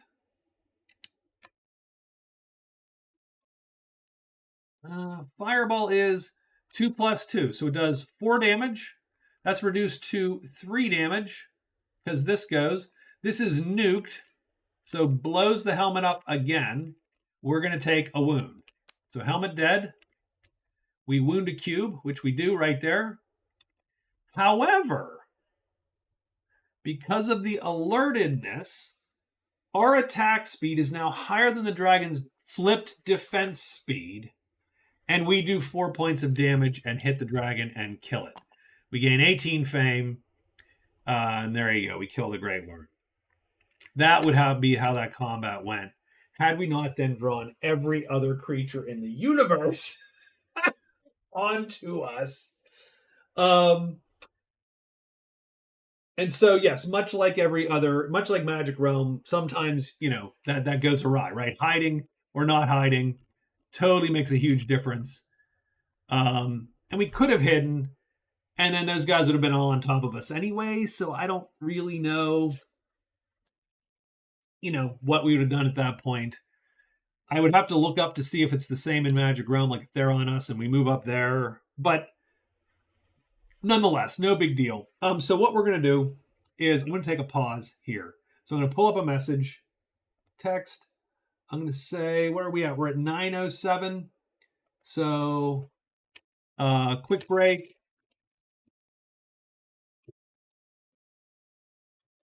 Back at 9. I mean, whatever, 15 EST. And we're going to save that bad boy. I think we just didn't save it. We just hit Alt and something happened. There's our quick break.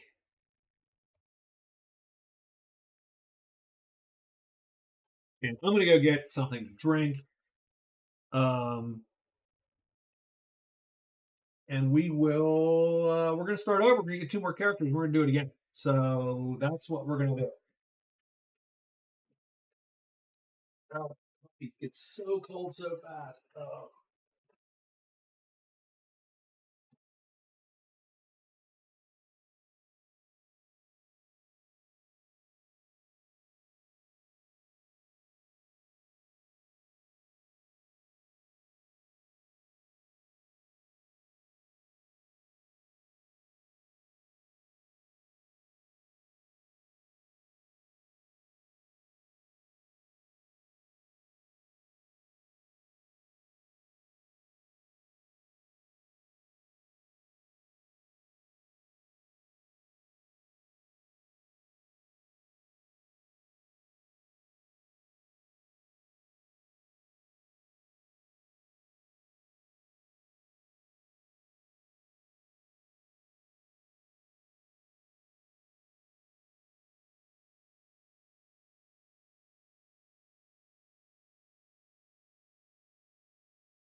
Let's at least I'll set up the new game here in a moment.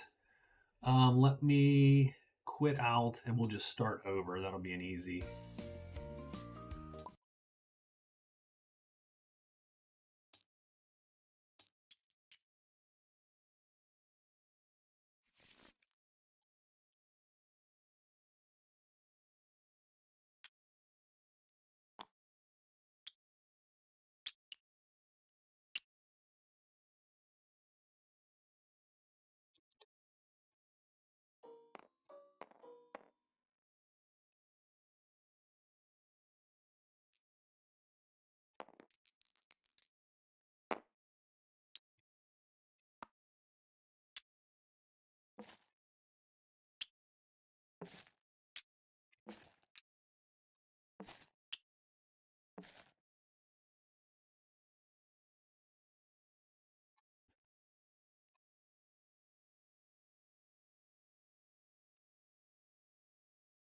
This is the keep.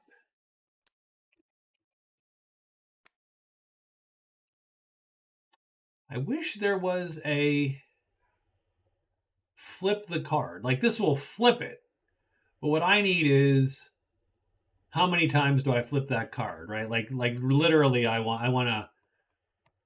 So I'm going to do 1, 2, 3, don't flip it, 4, 5, 6, flip it, because there is a random on either side to do it. Same thing with this card. Nope, nope, nope. Roll it. I don't just flip it. Nope, that doesn't flip. And the last one does. Done. Okay.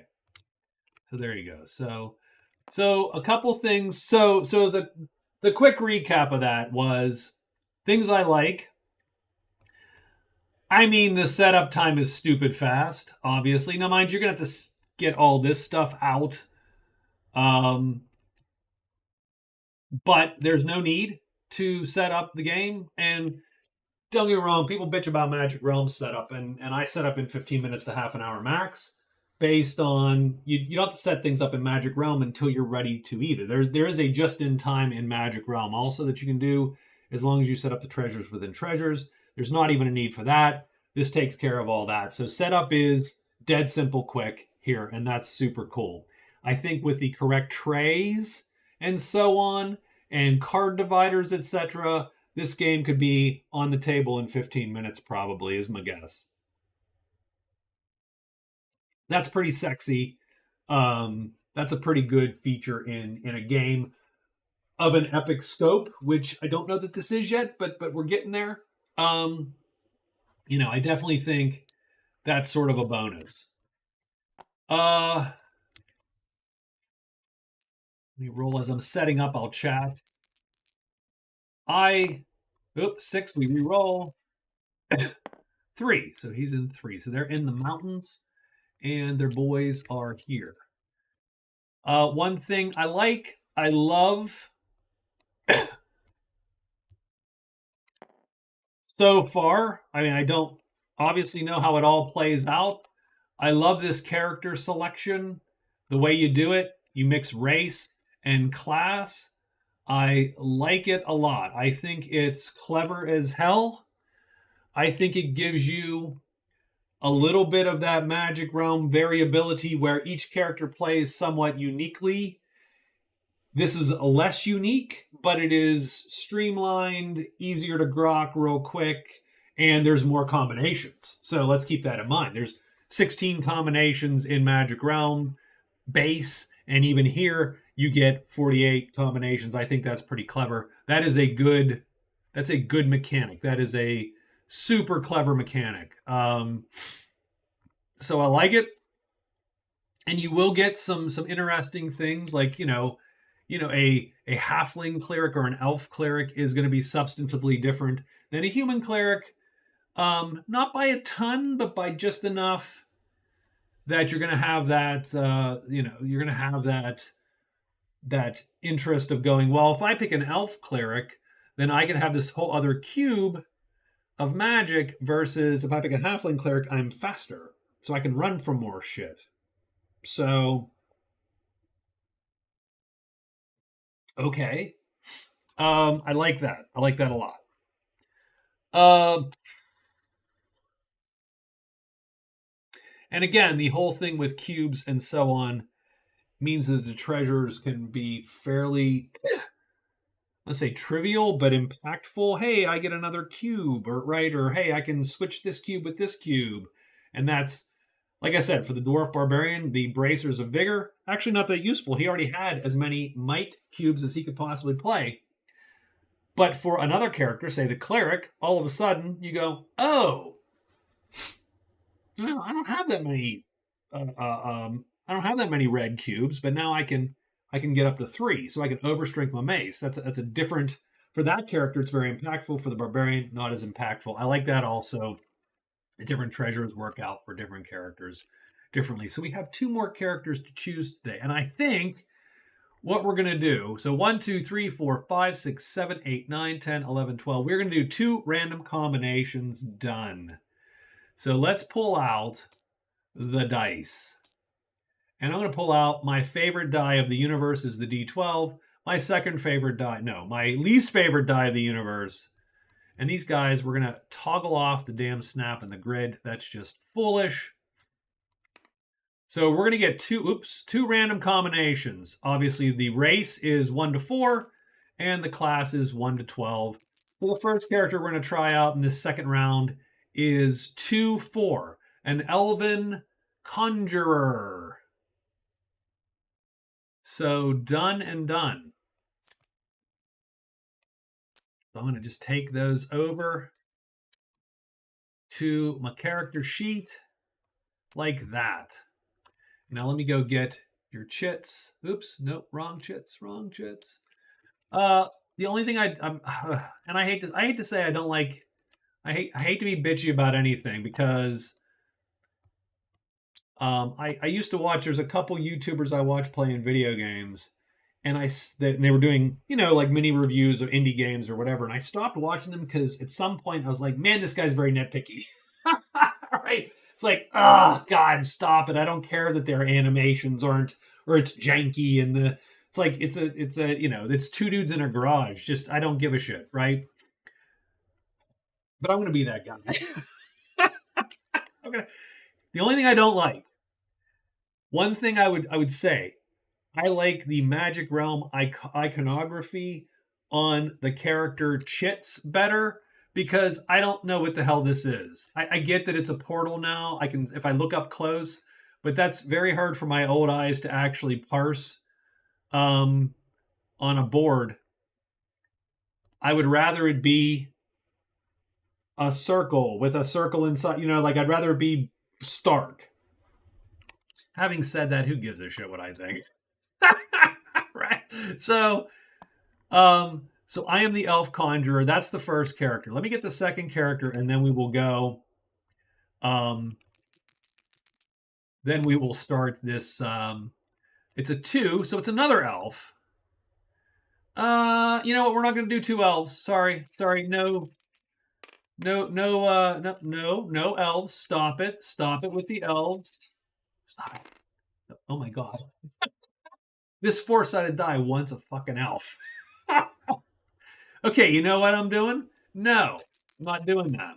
We're doing something else. Okay, we get a 3. We get a dwarf barbarian. No, we're not doing the same thing we just did, though. That is not, no, that's not a thing. It wants an elf. We're re-rolling them. It wants a halfling. 1, 2, 3, 4, 5, 6, 7. A halfling illusionist. Oh my God, I have no idea what I'm going to do with that. That seems like a terrible idea to me, but I'm all in on this random bullcrap. So let's do it. So we got a halfling illusionist. He looks very sad, this halfling. So, all right. So let's pull our stuff now that we have characters here. We get 4 brown cubes. Oops, no. 1, 2, 3, and 4. So he's a speedy SOB right there. Oh no, yeah, no, 3 brown cubes. Sorry, so we'll take one aside. That's good, actually. 3 brown cubes. one pink and one red cube. So not the most mighty of groups we have here today. So one pink, we've got one red cube, three brown cubes. That's our fighty bits right there. We get a blue cube, a blue or gray cube, and a cube of any color magic. And we do get what? One spell.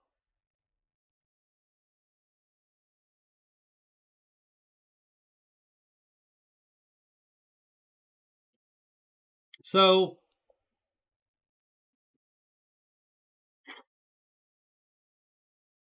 okay. Conjure may reroll the dice one time when casting spells with the word random on the card. Okay, so that's interesting. So we're gonna have to look at blue and gray here a little bit, right? So blue and gray to figure out what we want to do with this.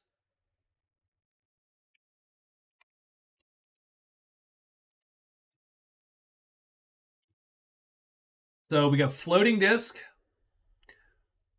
unlimited number of spaces on which to place treasures and items for a day, though. I don't know how I feel about that, but that's fine. Once a target is placed in the target is placed in a random clearing containing a discovered gate. Okay. Air sword. The caster controls a 2 might slashing sword with an attack speed of 3 beginning the next combat round.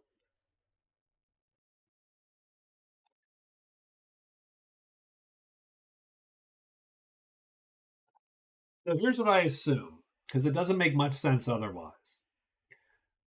It doesn't summon a sword that the caster then has to wield with his own stats. I don't think it does. It feels more like he gets that attack. Otherwise, it's a useless spell for probably most casters, because I don't think there's that many casters with a bunch of red cubes roaming around. I don't think. I could be wrong. I don't quite understand, so I'll give it that. Um, but that's what it looks like. The caster places 4 tentacles on targets. Roll the hit dice as normal for each tentacle. Single hit results equal -1 attack speed. Double hit results equal -1 maneuver speed. Misses and equal results do not count. Okay. Teleport. Target is placed in a random clearing on a tile of the caster's choice. So, I mean, none of those suck, right? I mean, all those look decent. We can also take a gray. Main problem I think I have.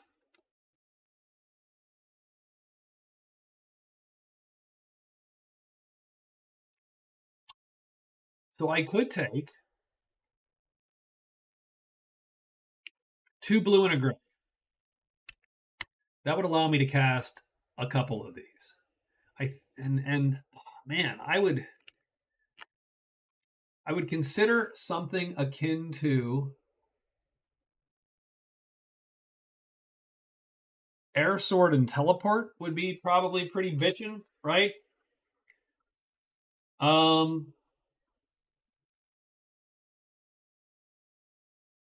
Open gates okay, because you're going to get gates because every terrain thing has gates, it seems.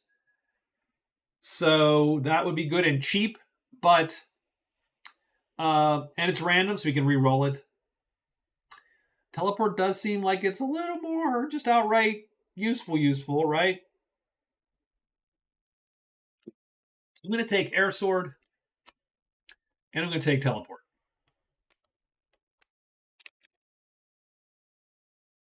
And I do get an extra spell.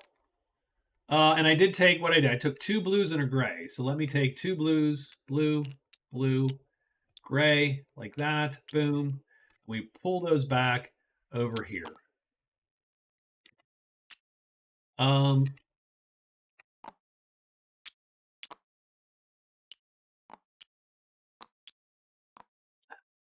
some of these colors are awful, right? Like it's like, oh my god, what am I seeing? So I get one more spell because elves get mastery, they get a spell. So I'm going to take divination. I think I can do that. That's a little wacky, unclear. The spell selected must match the color of magic cube they select from their hero. I assume that means I have blue cubes and gray cubes, so I can pick a blue spell or a gray spell. That's my take. Done. So with that, I can re-roll loot, so he can loot stuff pretty good, and he can fight a little bit, and he can teleport around the map. Now, here's the funny part. I can teleport around the map,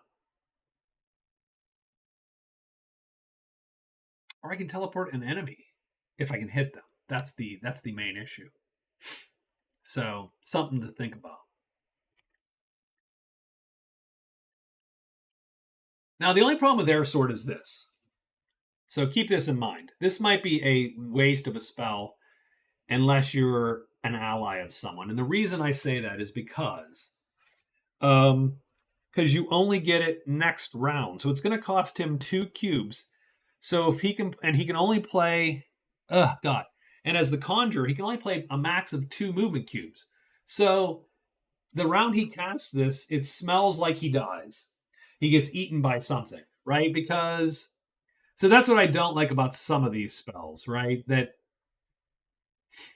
they seem great, but when you actually try to practically cast them, you go, oh yeah, I can't actually really cast this because when I do, I'm going to then be exposed for a round. And with that round, I'm going to be hosed. So in this case, when he casts this round 1, he's going to have to play these 3 movement cubes here. He can't. He can only play 2 movement cubes. So anything with an attack speed of 3 or above is going to hit him.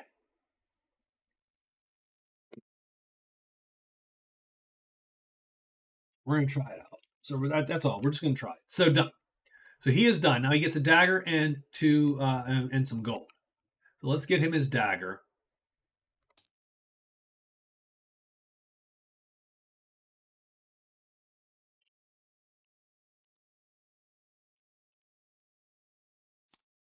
There's his dagger. And he does get gold. So dagger is 1 and a sharpness star done. Very nice. And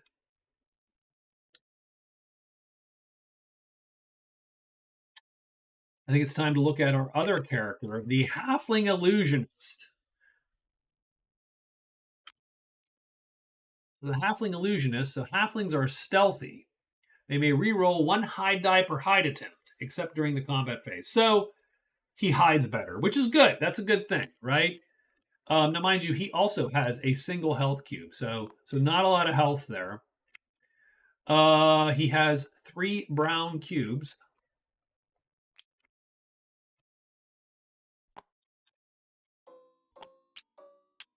Well, 4 brown cubes total, so 4 speed cubes. So we are nothing if not speedy. 1 red might cube, and a gray cube, and a gray or black cube.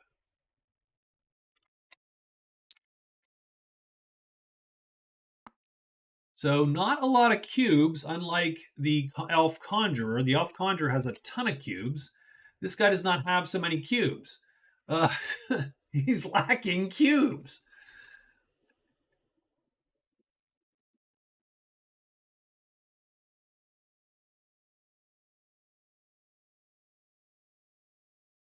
So Affliction is going to hit. It's going to be a targeted attack, and he's going to hit for a point. So he's going to wound something.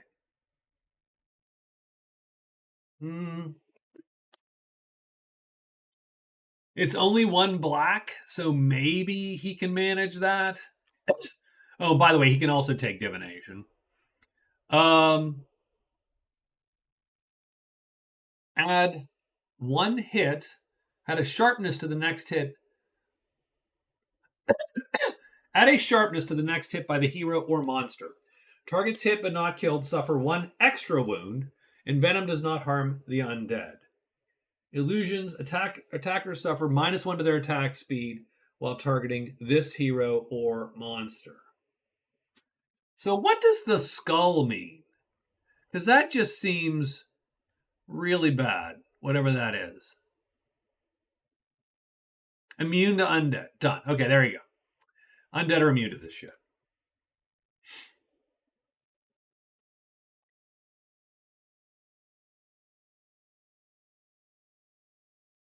I'll tell you what, I don't like his spell choices, frankly. I don't think his spell choices are that good.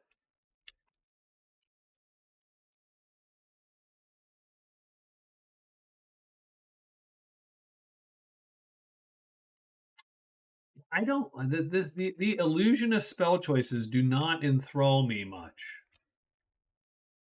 Yeah, it's black or black and gray. That's all you got.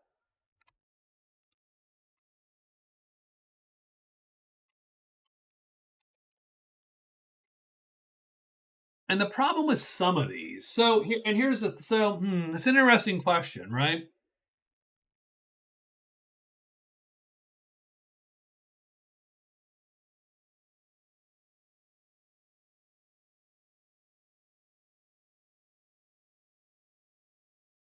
You're going to cast this, and yeah, -1 to attack speed, but I mean that's again, you're wasting a round to do it, and that is sort of dicey.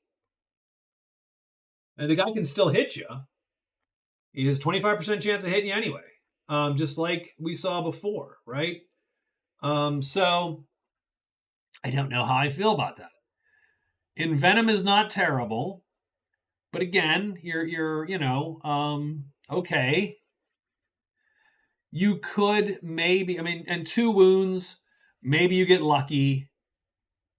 Uh, I'm gonna take divination, so I'm gonna copy divination off of this guy here. So copy it. Oh nope, that's a brown cube. That is not a thing. Let me unlock you and copy you and then paste you. There we go. Perfect. So we're going to take divination because that is generically useful, right? Reroll any number of dice during a loot action. That's probably okay if you're looking for some treasure. And then let's see, he's going to start with a staff.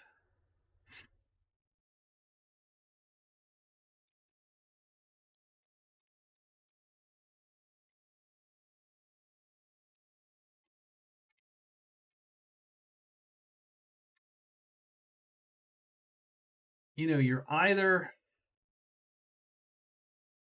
I don't know what a curse does. Let's look at curses. Where are curses?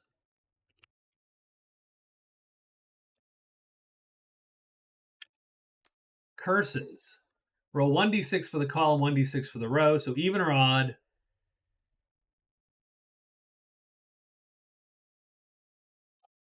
Now, that's not useful against a monster as much as it is an anti-character attack.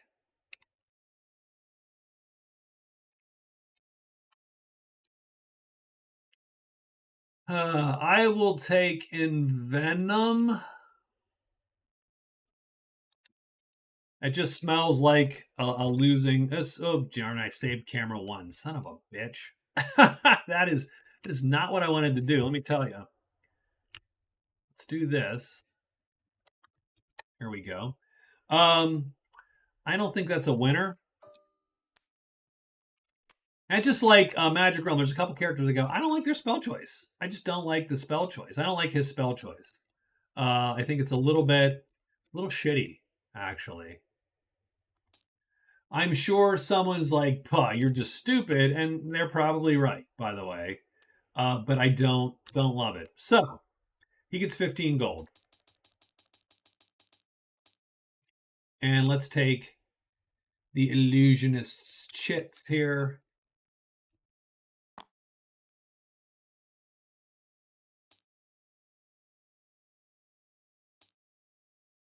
Yeah, the tint never works like you think it does because it's only tinting the white or whatever. So both of us are going to be sitting here, the illusionist and the conjurer, with our messy, our muddy chits that we really can't see. Again, see like that? What is that? That's black something. Is it a smiley face from this distance? I don't love. I mean, the art's beautiful, but I don't love. I need a crisper iconography when I'm looking at this from this range. And it's probably only bad on Tabletop Simulator, actually, because Tabletop Simulator, you're effectively a weird mile away, right? So be it. All right, anyway, enough of that. Let's see what we're doing here. So, I mean, we are ready for the day, actually, right? We do need to draw two chits. I believe we start by drawing the two chits right now. So draw it and flip it. We get the crone and an empty.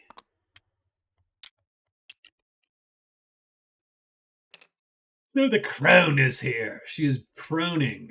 Ugh, where is she? The crone setup. Bam.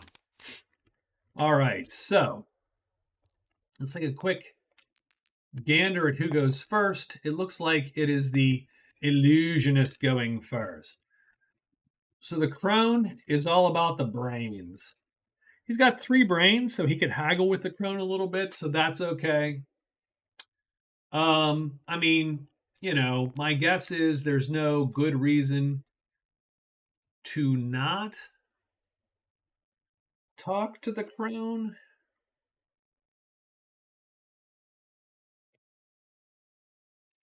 So I think first action is we talk to the crone and we look at all of her crap.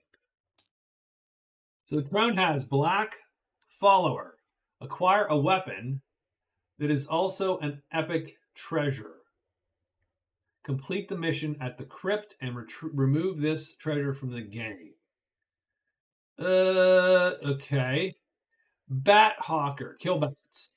Clothing, deliver clothing to the next civilization location in alphabetical order. So in this case, we are at the keep. We'd have to go to the mine. Okay.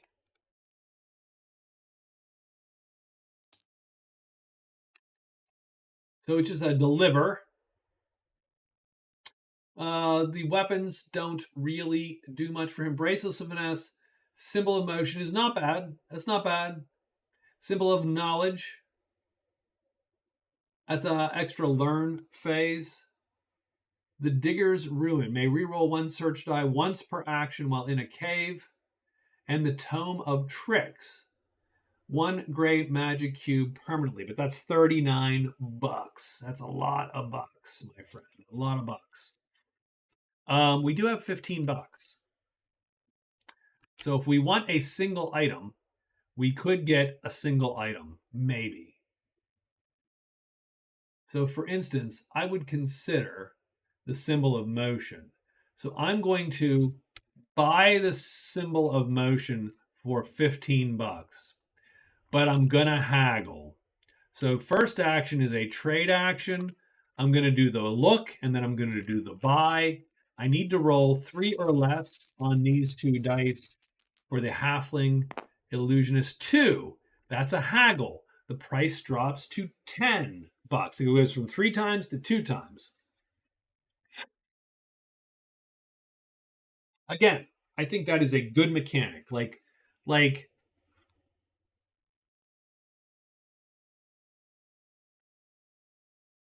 I don't necessarily love all the custom dice only because it just means that you're going to have to print custom dice and so the game's more expensive, right? Like that's as opposed to rolling 2 dice and being on a table. Having said that, it is a very elegant solution to the table spam that sort of Magic Realm has, which was very common in 1979 and no one likes that now. So the haggle is actually very clever, and that's a good way to represent that. So now the price is 10 times. he could do it again and get it down to 5, or not 10 times, but 10, 2 times. He could do it again and get it down to 5, or he could fail. So it's a pressure luck thing too. So I'm going to do it again. I'm going to get this price down to 5. You watch me. No, she closes her damn door. She's like, no more today. Get the hell out. Womp womp. Okay, so he's done. So he is going to go that direction. That's 2. That's his second move. Now he's going to explore.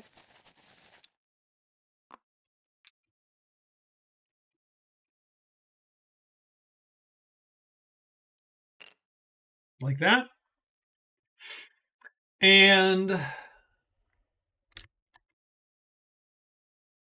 so that's explore is just another one that he has used. And he's going to explore again. And he's sort of making use of my impromptu sort of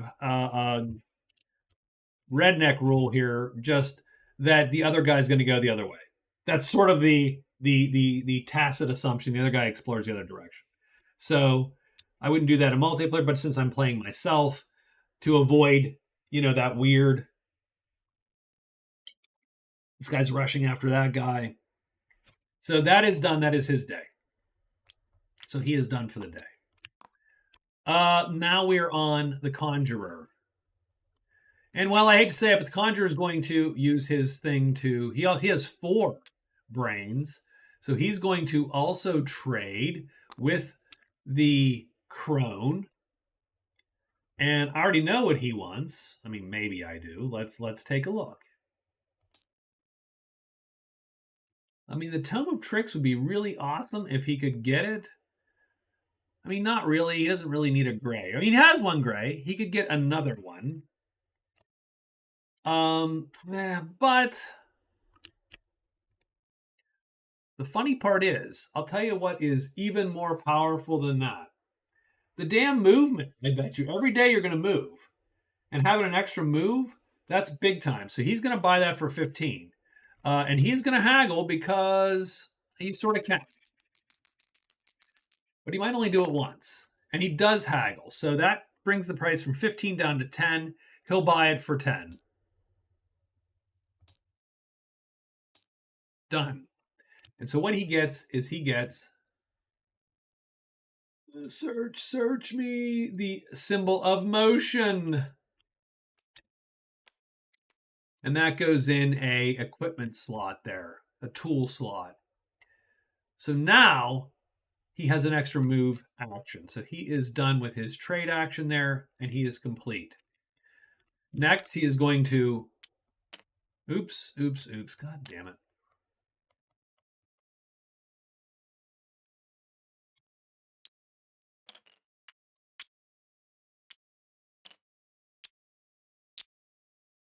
Next, he's going to move 2 and move 3.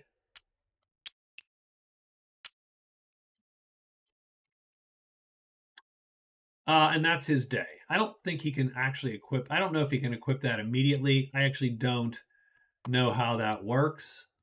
But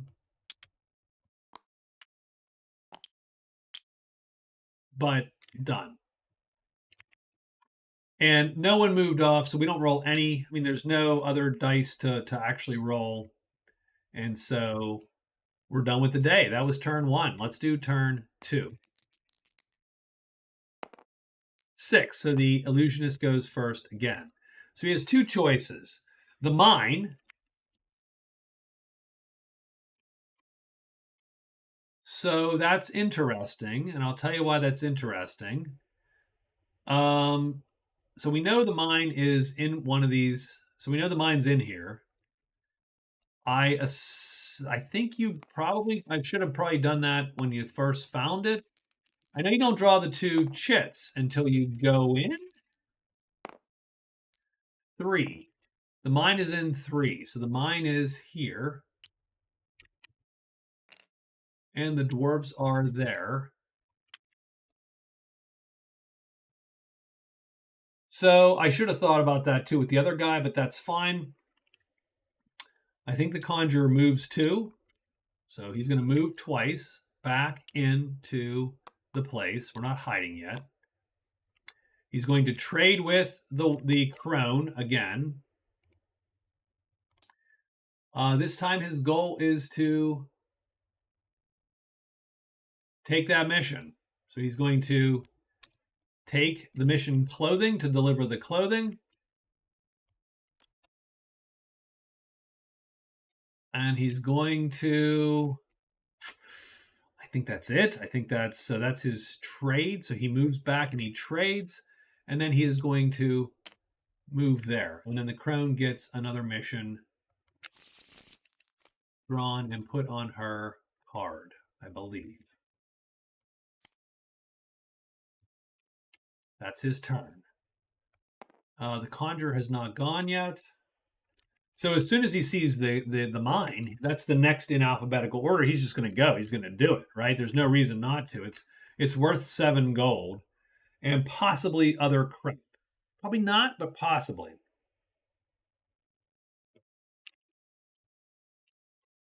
The conjurer will explore once for sure.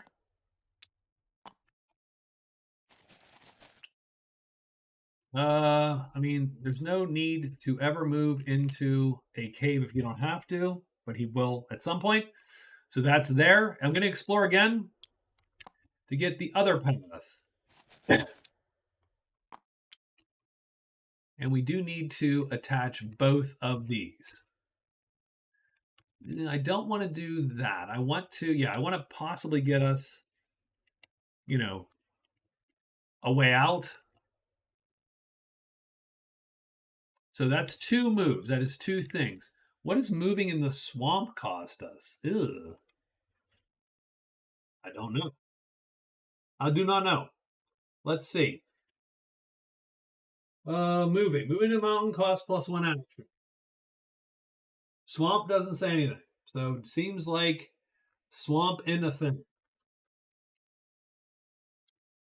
That was 2 of our actions. We're going to use our 3rd action to go into here, the swamp. And we draw immediately in the woods. So we draw one of these woods tiles. And it is an item. And so we do get an item. So we're going to shuffle the item deck, draw the top item. Ugh, God, really? Okay, well, that is for our conjurer. He has a shiny new crossbow he cannot possibly use. So that goes in the backpack. That is his 3rd action, is the move. And then, of course, we sneak just in case, and we are done. I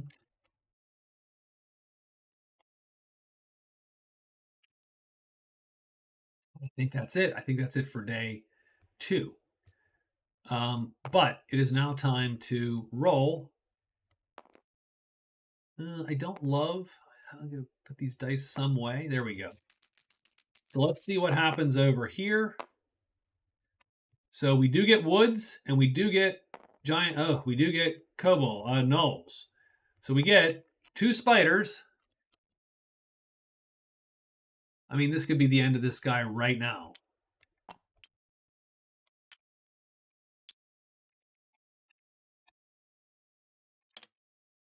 So I do get 2 spiders, and I do get 1 gnoll.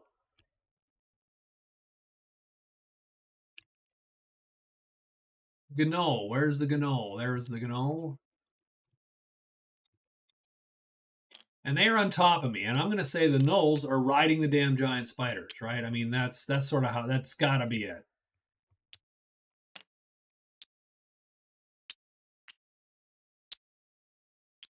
That is a little bit of an awkward chip for some reason. Sometimes they do that, where they don't sit on top of one another. Wonder why that is. Yeah, don't know.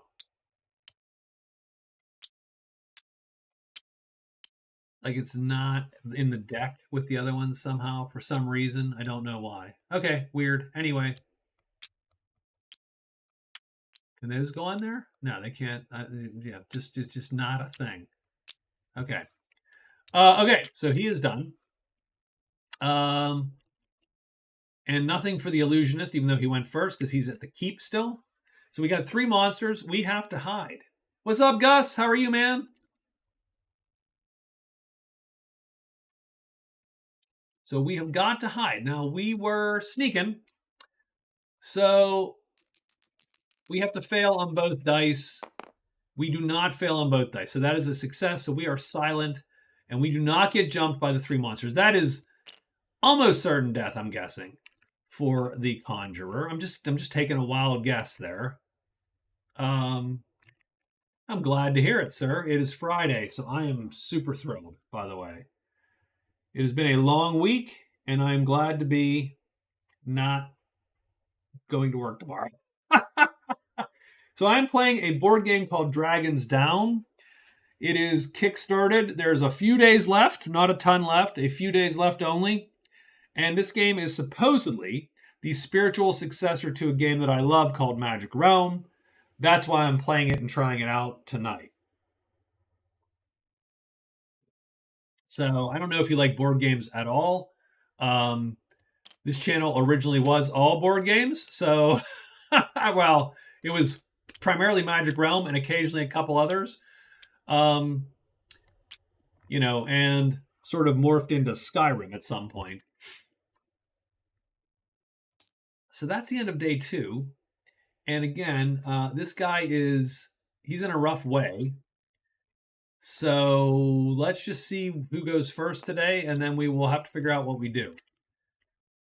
And I already drew his item. So yeah, I'm not going to confuse myself. He did get his chit on that place there. We're going in there, and that was it. So let's roll to see who goes first today. 1. So the conjurer is going first. So the conjurer is going to get out of Dodge one way or the other. He's either got to go back into the dark passages. This video has 1.5 thousand likes. That's insane. That's not even plausible. That'd be great, but that's not a thing. So this guy either has to, he's got to either go deeper in and just commit to the bit, or you back off. Staying here really isn't an option for him. I don't think he can take the gnoll and the spiders. The spiders will hold him in the thing while the gnoll beats him to death. So the question is, do you go back into the caves? Let's look at his spells real quick. Divination, teleport. So keep in mind. So that's one thing to keep in mind. So he's not going to do that tonight.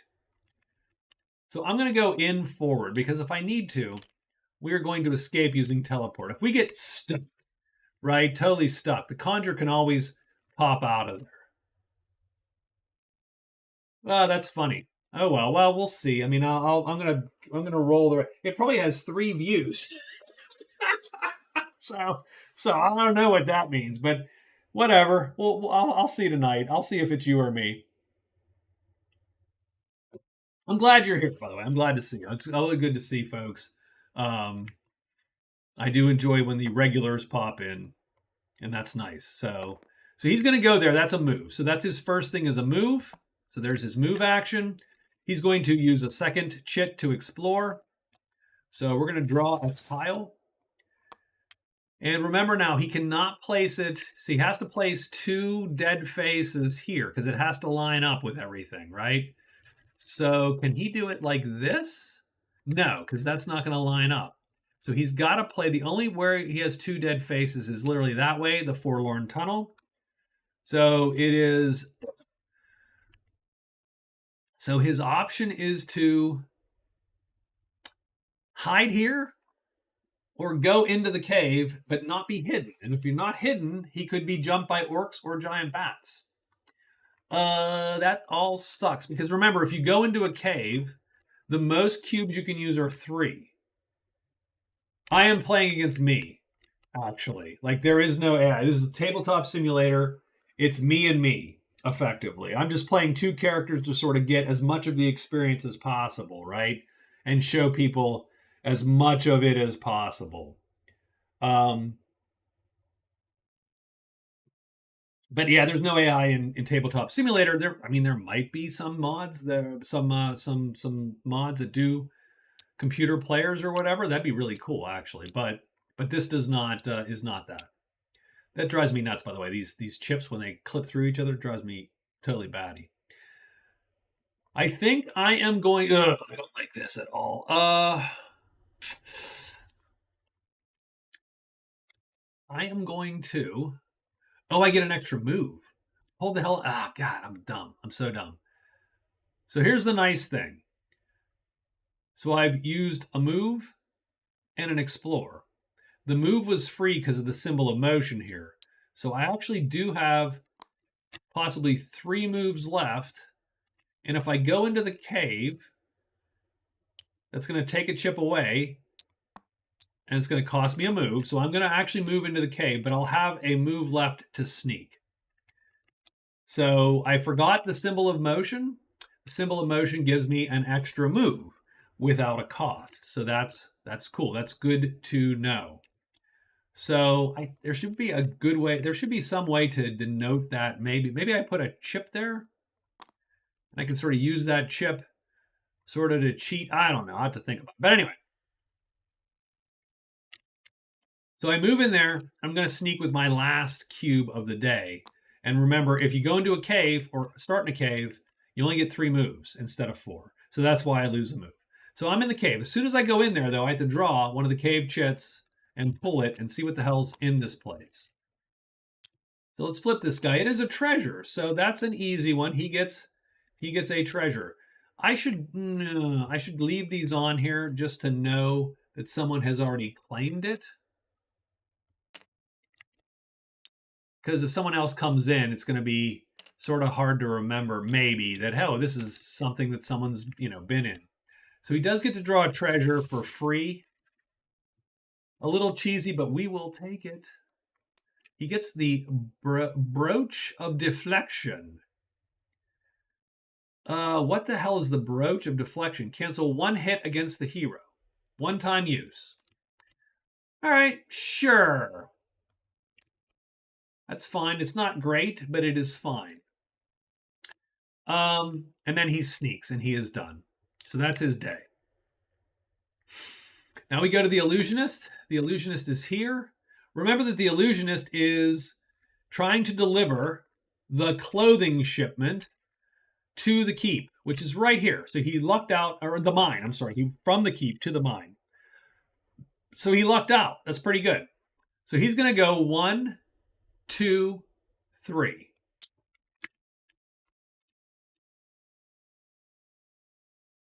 Now he can't complete the mission yet because completing the mission costs a trade phase. So he moved, and moved. And since he's in a cave, he can only do 3 things. Done. So he is done. That is his day. We have to roll the summoning dice because we are on someone's on a dangerous tile here. We actually have to roll the summoning dice every day because it's possible that shit just goes away at some point. But what we get is orcs. And we get 2 orcs because you see the red and white die. So we get 2 orcs on our location. That could be bad too. That could suck. What the hell's this orc lord crab doing? Is that really what just showed up? Is orc lords?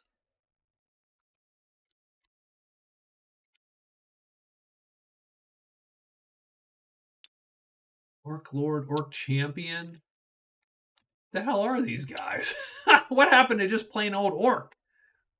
Bow orc?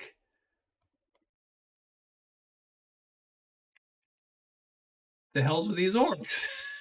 These orcs are crazy bad. These are badass orcs. Do I have to randomize this shit? Hold on, let me see. Oh, they are random. Okay, so I'm sorry. The orc lord and a bow orc. Fine, that's fine. So 2 orcs. Okay, so that's random coming out. That's good. Good to know. So we got a bow orc and an orc lord. I don't like the sound of either of that shit. That is all freaking bad. Now we are hidden, so we do get to hide. We do get to roll the, we're sneaking, I should say. We do get to hide. Oh, I'm sorry, I hit E. E is not good. E swap doesn't roll the dice. Okay, so that's good.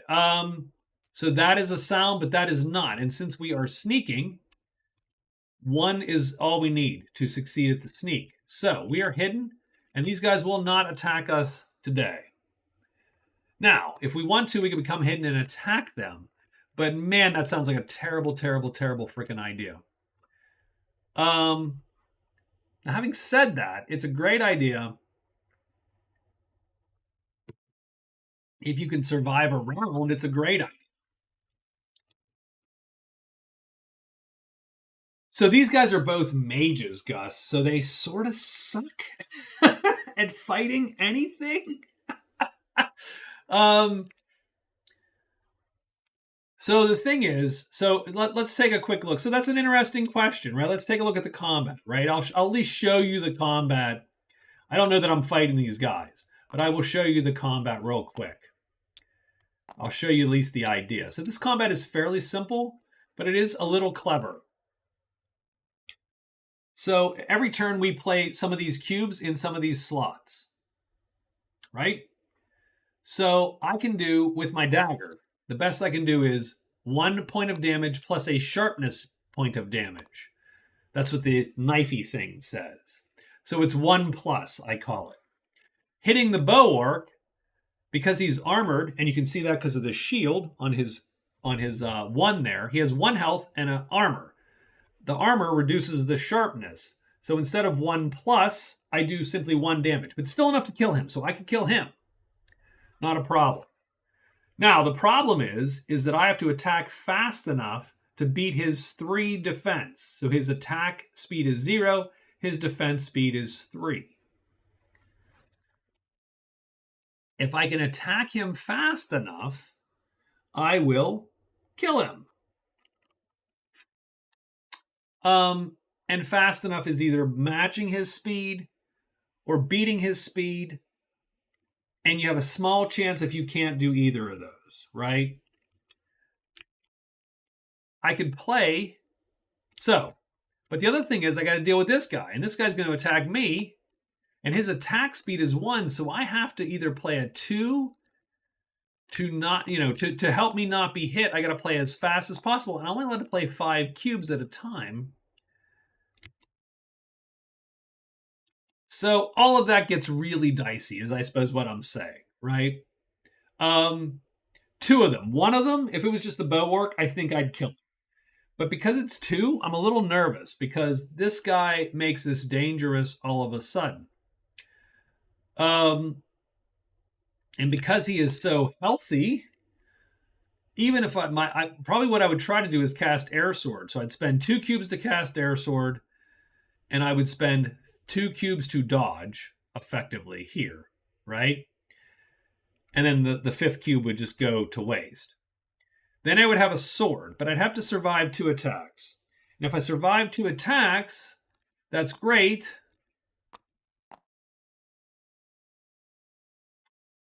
Yeah, I think this is with 2 guys, this is a loss.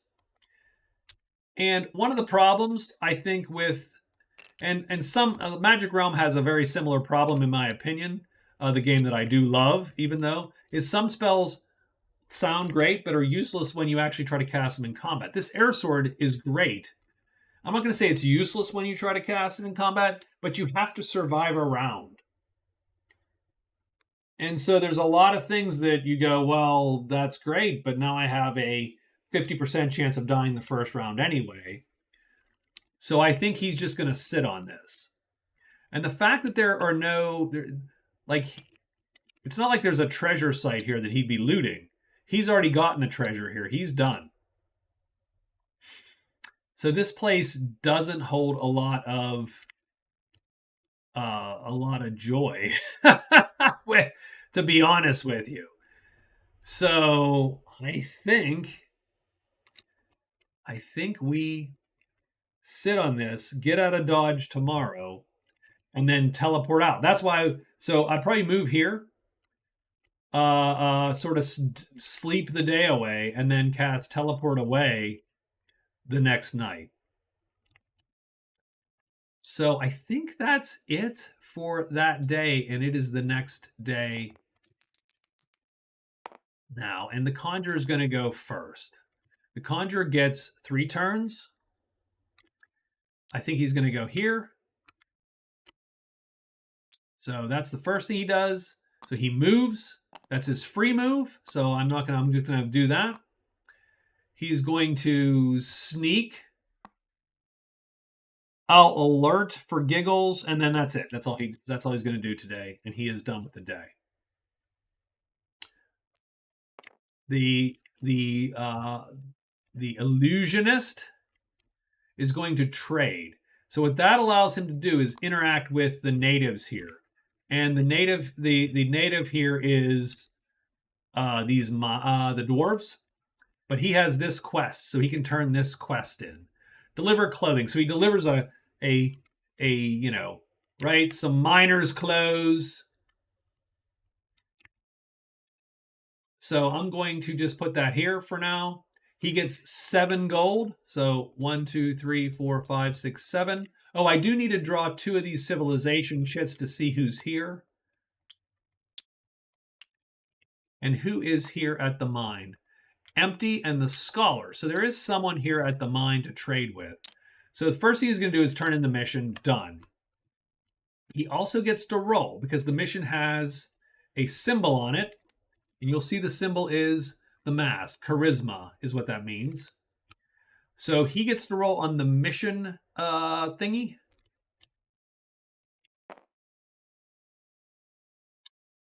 And he gets what? I think he gets 2 dice because he has 2 charisma. So he gets 2 dice, I believe. And I think he gets 3 more gold and 5 more fame. Let me make sure that's the case. Missions. Where's the missions? You may additional variable rewards. The bonus reward, charisma, you roll a mission die for each symbol that matches. And if they show fame or gold, you get it, the sum, blah, blah, blah. So he gets 3 more gold. So that's 1, 2, 3. And he gets 5 fame. Done. And that's the mission he turned in. He just did a deliver mission, right? So that's his trade phase. His second trade phase, he's going to interact with the scholar who's here. So we set up the scholar, and what we see is the scholar has a bunch of shit. So let's take a look. The scholar has 4 treasures. He has some missions. Kill the Goblin King. Okay. He has banned charts. Deliver banned charts. I don't even know where those are. Giant Hunter. Kill 2 giants. Probably not. Supplies. Deliver supplies to the next civilization in alphabetical order. So that is the mine. He could probably take that, but let's take a look at what else we have. We have an epic treasure, the Shadow Cloak. Reroll any hide reaction once per turn, must roll all dice. Okay. Potion of Energy, 1 use, 1 additional cube may be played. The Guard Charm is the hero may discard this treasure instead of taking a wound. And the Gloves of Aggression counts as 1 action cube in an existing attack speed box. Okay, so it's like a free speed token. Now here's the thing. The cost is 9 times 3.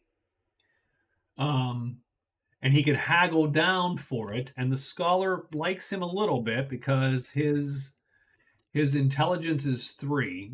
So it's sort of a little bit of a rough haul, but let's take a look there. The Shadow Cloak is great. So he's looking, so he's going to take the supply quest. That's absolutely, so he can do that, and he can also buy something. Would the Gloves of Aggression be even? I mean, he's not much of a fighter. Like, this is the best he can do is 1 pip of damage with his staff. he could envenom his staff and do 2 pips of damage. I don't think he's going for that. I think if anything,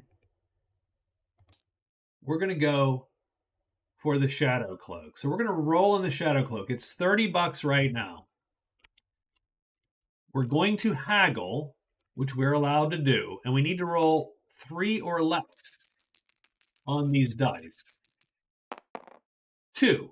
So now the price goes from 30 down to 20 because it's so he could buy the Shadow Cloak for $20, or he can haggle again. But as you press your luck, the risk is that he will tell you to go stuff it.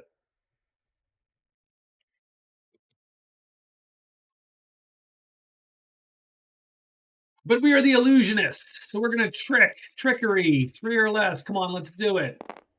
4, womp womp. Nope, fails.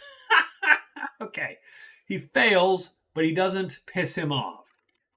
So I'm going to trade again and try one more time. So $30, let's haggle once. Done, so it's down to $20. Oh, do we want to go for it, or do we want to just sit on $20? We're going to sit on $20. So we're actually going to minus 10, minus 10, $20. We're going to buy the cloak. Now when I think he gets a point, a legend point, when he does the cloak. I'm not 1,000% sure, but I think even if you buy an epic treasure, which is the red. So now he is the hidiest hider in Hideland. Like, he is such a hide. So done. So a good turn for our guy. And that's it, I think, because he's in the mine. So he only gets 3 turns this time anyway in the caves. So he is done. So both of our characters are done. We do have to roll the summon roll. And so the treasure sites, so we don't have a treasure site up. And the caves. Now this isn't a cave because it's a civilization tile. So it doesn't draw monsters. So nothing appears. So we are good for now. So it's the next day. And let's see where the hell we are. So he gets a chip back there. And these chips go back there. I don't like manipulating all the damn chips. I wish there was, but that's such as life. The illusionist is first today. The illusionist is first today. So the illusionist gets 3 moves. And we're just going to go 1, 2, 3, and maybe. Yes, that is maybe the case. Now the thing is, we don't know where this last. I'm sorry. We're in the mine, right? Yeah. So this was the mine. So we need to go from the mine. We need to go to the sanctuary. I'm sorry. So we're trying to find the sanctuary. So we don't even know where that is. We know where the keep is. We know where the mine is. We don't know where the sanctuary is because it's always in alphabetical order. Like when you do a delivery, a fetch quest. Oh, and he gets a new mission, by the way, because you don't deplete them. They always have the max number of missions unless you run out. So it's always go to the next guy in alphabetical order. This guy just happened to luck out and find this mine here. I'm going to see if I can't luck out this way and find the sanctuary somewhere close. So we're going to see if we can deliver the supplies with the sanctuary. So he's going to go 1, 2, 3. That's his move. Nothing appears because this is also a civilization space. Oh, that night. I'm sorry. So that night, we are going to cast teleport. And we are going to teleport.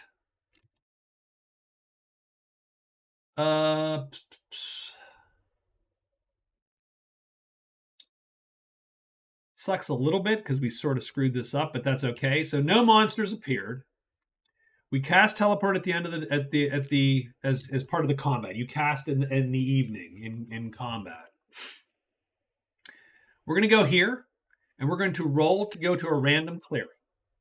But because he is the conjurer, he can re-roll anything random. So if he doesn't like where he goes, he's going to re-roll it. 1. I'm going to re-roll it because I'd rather get 2, 3, or 6, frankly. 1. Well, I don't know. That's where he ended up. He won. He ended up in 1. We do draw from the mine, the caves tokens to see what he meets in here. It is a site. Now remember, this is the end of so this is after combat, so we don't summon. So this is last night, effectively. So we draw a random site chit, and the site is the altar in 3. So there it is, right there. The altar is this guy. We'll set it up so the cards go down. There's a demon at the altar if it appears, and 4 deep treasures and 2 normal treasures. So definitely worth going for. So,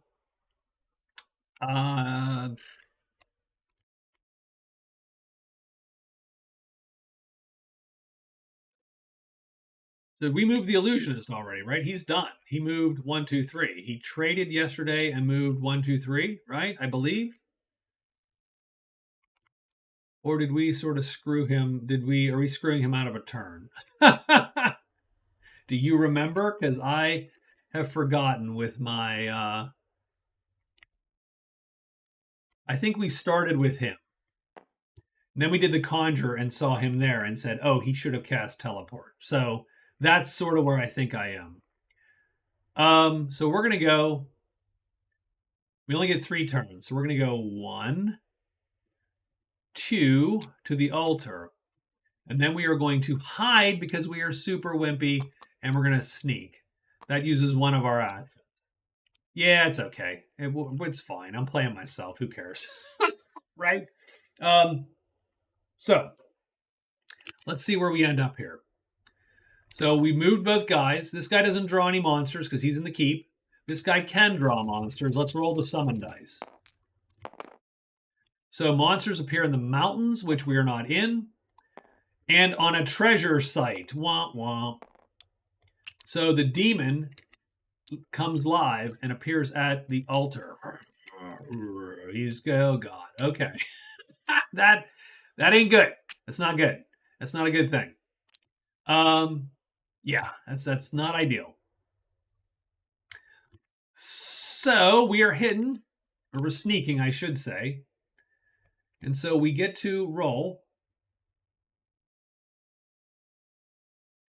Halflings may re-roll 1 hide die per hide attempt, except during the combat phase, which is not this yet. So we're fine. We have hidden. What is our recourse against this guy? So the problem is, the best we can do is envenom our staff and hit him for 2 wounds. So it's going to take 2 turns to kill him. In the meantime, he may flip and fiery chasm the crap out of us. Oh my god, it is horrible. If we rolled anything but that treasure site summon, we would be looting this thing here in a minute.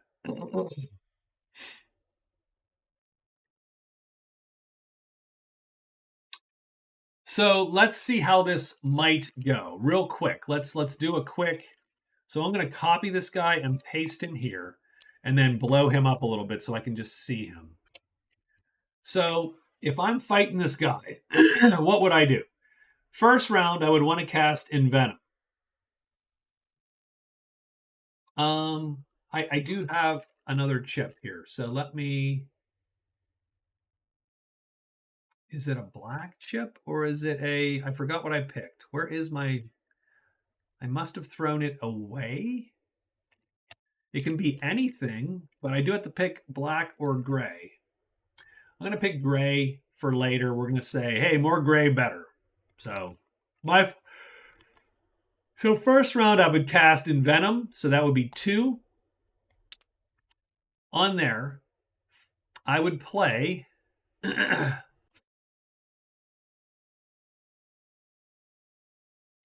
I would play 1, 2, 3 to dodge, maybe.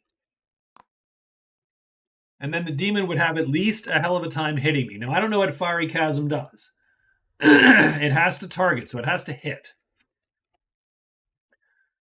So I would get the spell off and theoretically live.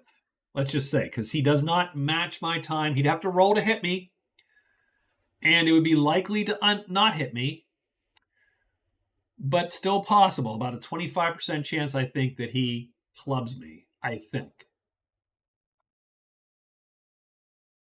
If he does, I'm dead. Like instant death. This guy does not, like, there's no getting around me dying, I think, if I get hit. But once I do that, I have to then survive 2 rounds and kill him 2 rounds. And on this side, he's easy to hit, but not really. So yeah, I think I think we're good. I think we need to not fight this demon, which sort of sucks because I'm sorry, I got a little frog in my throat here. I think we just sit on this one.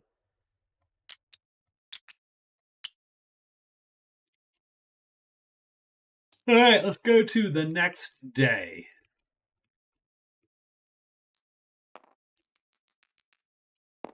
Six. So the illusionist is first. So the illusionist is going to take 2 moves. So we're going to do 2 moves. So one thing that does help, if you do move the chips, though, it does tell you, oh, you did something with this guy. I'm going to explore for my 3rd action and pull this. Sure. Either way is fine. Sure. Done. Excuse me. And then I think we have to hide also because I don't want to be stuck. So we explored also. One of those moves is free, so I'm going to pull that back. That's true. So one of those moves is free.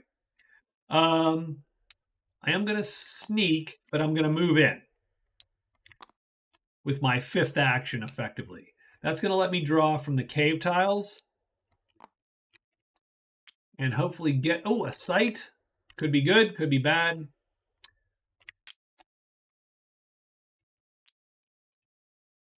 It is the chamber in 1. So it happens to be right where the hell I am. That's pretty good, actually. So that's a good move on his part. And he is done. It is now the conjurer's turn.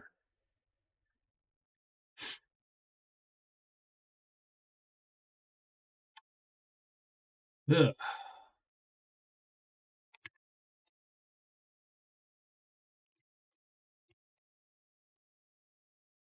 Yeah, we don't have good attacky spells on this illusion. Actually, well, I'm sorry. The conjurer could fight this guy. The conjurer is a little bit better, but still can't kill him because he can only do 3 points. He can only do a wound effectively, so he'd have to still hit him twice to win. So wrong guy in that case, but and he had to wound that chick because he teleported. Done.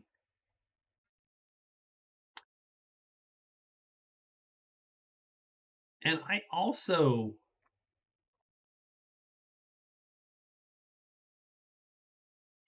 here's this done. Okay, so there we go. I was gonna say I also lost a chip there. These gray guys disappear.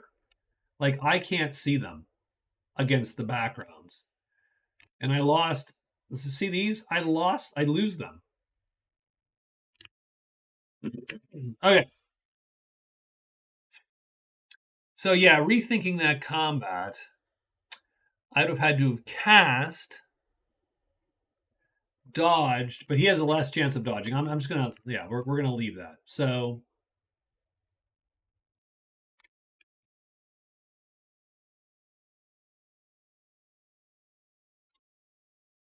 although he can always survive, well, he can survive 1 hit.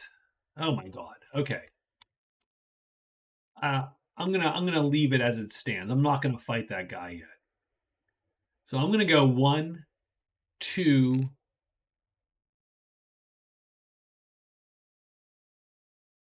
and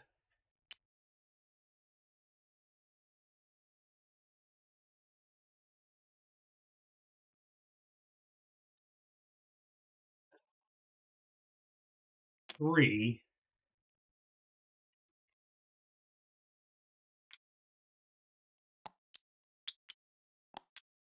So his move today is 1, 1, 2, 3.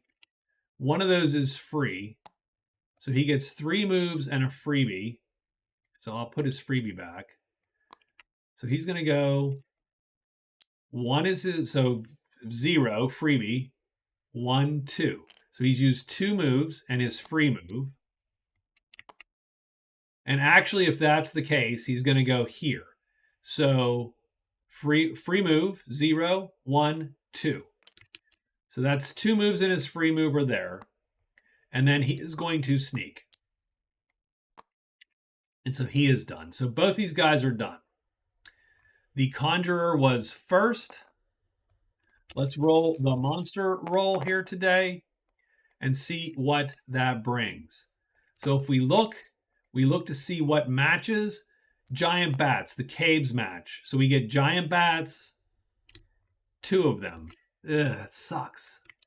We are being beset upon by, oops.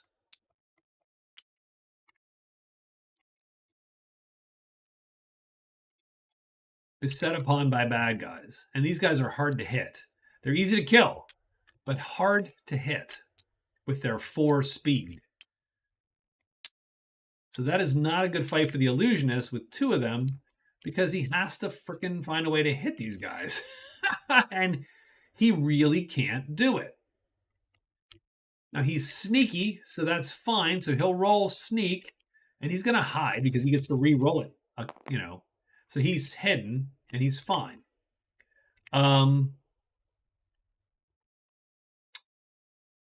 Yeah. So, but and maybe he just keeps hiding. Maybe he just stays there. I don't know. I'll think about that. Let's move these down here now to see if these dice draw anything down here. Orcs, no, and caves, yes. Giant bats. He gets 2 of them. So the Conjurer gets 2 giant bats also, which is depressing also because, well, it's not great for the Conjurer either.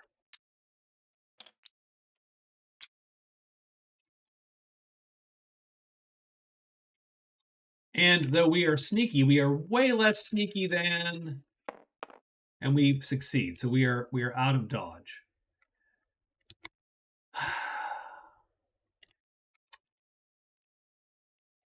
This is how this goes sometimes. So, what am I doing?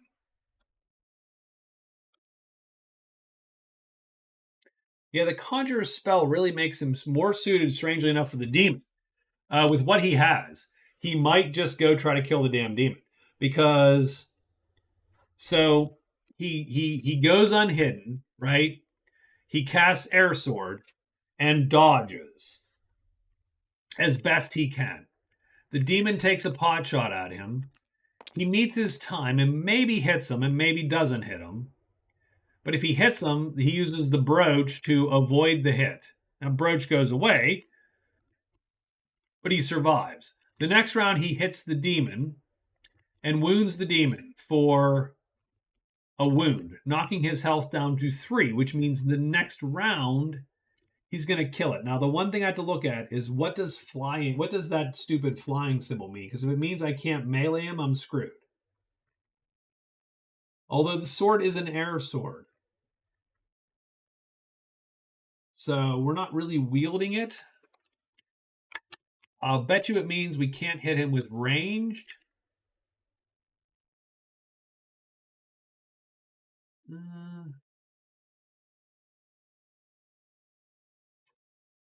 Let's see. Let's see what that monster. What does that monster say? Come on, monster. Oops, my fault. Let me click over here. These rules are short enough, but man, sometimes a little unhelpful.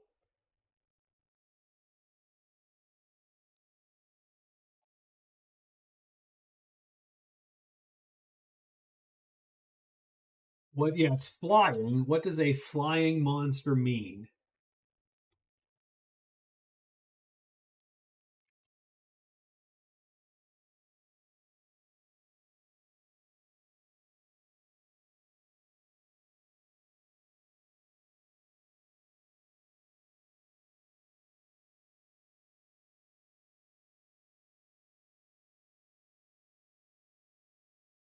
Where's our cursor? There we go. We'll look up flying. Oop, come on. Come on, Windows. Flying.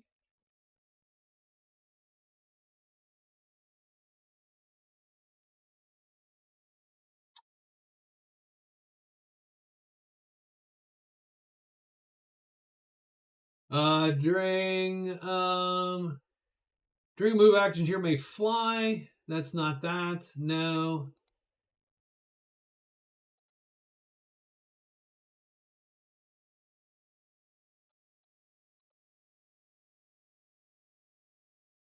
Blah blah blah. All unhidden, non-evaded, non-flying heroes and monsters in the clearing that have a maneuver speed lower than the attack speed of the caster are immediately killed. Oh, that sucks. That's not good. I do not see any combat effects of flying. Like I'm searching for flying in the rules, and nothing says anything about flying.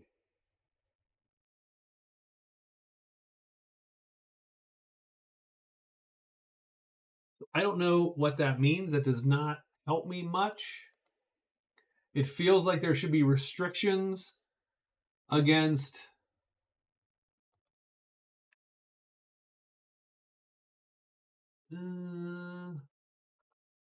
attacking something flying, and yet there doesn't seem to be, so I'm just going to live with that for now.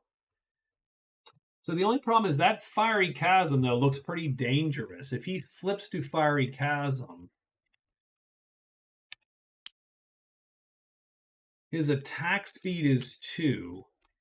So I have to play a 2 move speed, or else I die instantaneously from Fiery Chasm if he flips. So very interesting. Maneuver speed lower than the attack speed or kill. Yeah, so it wouldn't affect me otherwise, but I would have to absolutely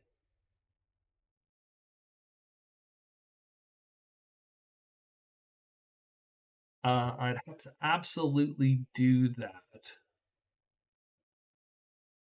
And I don't exactly know how this air sword works.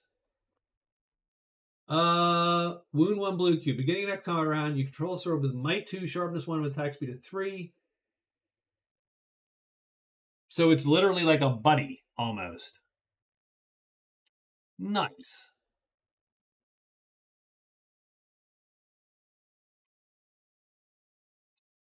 Interesting. I don't know, man. I don't think I'm. Oh yeah, okay, man. I'll see you, Gus. Thanks. Gus is out. He's like, I'm out. I'm out. This is silly. I'm out. That's fine. I get that. So let's see. Watching me sort of vaguely figure out the rules is probably not super awesome. So anyway, okay, we are done here with these guys today, and I think that is it for the day actually. So now we have turn 7. So we do have to figure out what to do. We're not fighting the giant bats. That's absolutely not the case. So he's gonna. So we're gonna let's pick out who's first today. 4. So it is the illusionist again. So the illusionist is going to go 1, 2. So he moves twice.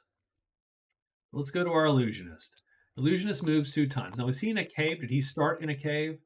I believe he did. Unfortunately. No, he started in the woods. So that's good. He gets 4 moves. So he moved 2 times. He is going to sneak once and explore 1 time. This path. And he finds the sanctuary if he can find a way to place it.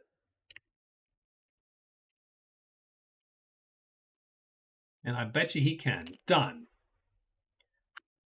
So that is good for him. Let's see what hex or what clearing it's in. It's in 1. So the sanctuary is in 1. Blah, blah, blah, sanctuary. Here we go. These guys on this chip in 1. I mean, hell, that worked out super good for him, and he's going to walk in there for his last. Oh no, he moved twice, snuck once, explored once. Should have explored first because then that would tell you what you needed to do as far as sneaking goes, which we did not allow ourselves that. That was a little dumb. Um, so done. He is done. It is the conjurer's turn. Conjurer is in a cave because this is a cave clearing here. Yep. Conjurer is in a cave, so he's going to go 1,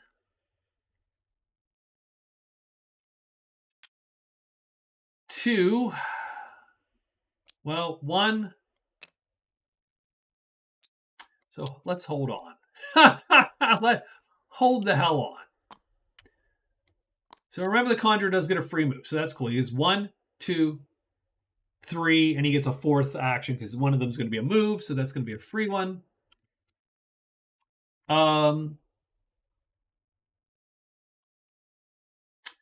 I could try the demon. That doesn't seem like a great idea, but I could try him with air sword. I absolutely have to survive a hit.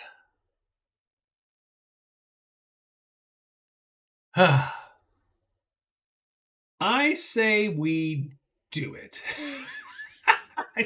Yes, I say we do it. So good luck with the demon. Hell yeah. So we're going to do a free move, 1 move, 2 moves. I'm going to sneak just because. So I'm going to sneak before, obviously. I'm going to do my moves just like that, right? So it's going to be 0, sneak. That's 1. Move. There's my 3 actions. And I've snuck. And the reason I sneak is because, just in case the monsters show up on me, I do not have to go through with this. If it's only the demon, though, if it's just the demon, then I think we come visible, cast air sword and dodge, survive a round, I hope. Maybe he misses round 1. That'd be great. So he misses round 1. Perfect. Then the air sword can wound him. I can try and wound him. And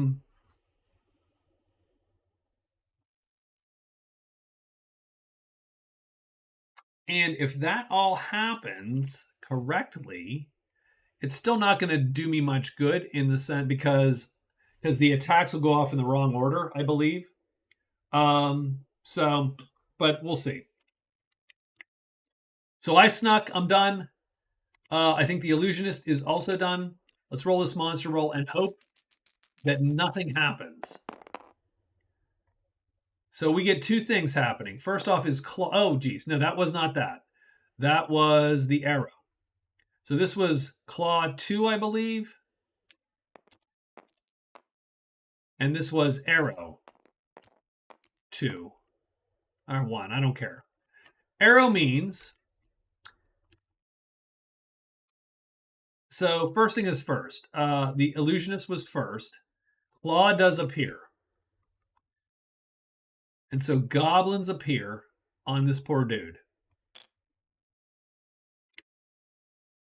So goblins appear, and we get 3 of them. Oh, jeez. Okay. So let me get some goblins here. Goblins. 1, 2. Oh, geez. 2, 3. Oop, not 4, just 3. So we get some goblins appearing, and they jump this guy big time. So done. So goblins appear. Done. Now we come to here. Nothing happens, but then all the monsters that are not with characters, so right in tiles alone, they go back to their respective piles. So yeah, perfect. That's great. Spiders. Knoll. I assume they go back into the bucket. Knoll. We're just going to make that assumption.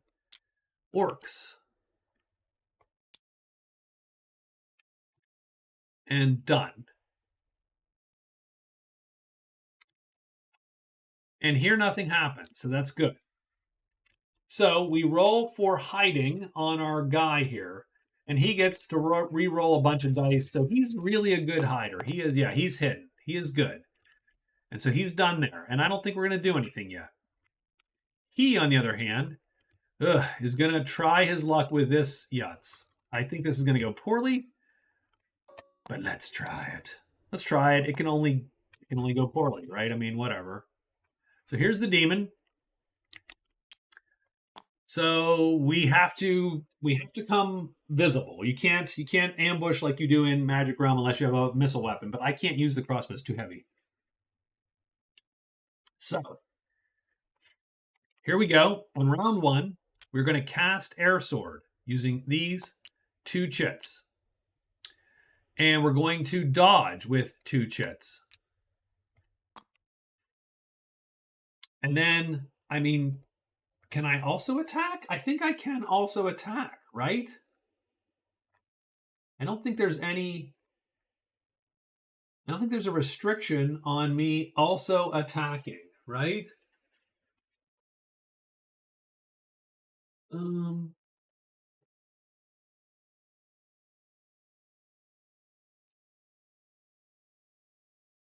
Yeah, I think you play 5 cubes. You do the 5 things, I think. And it goes in order, right?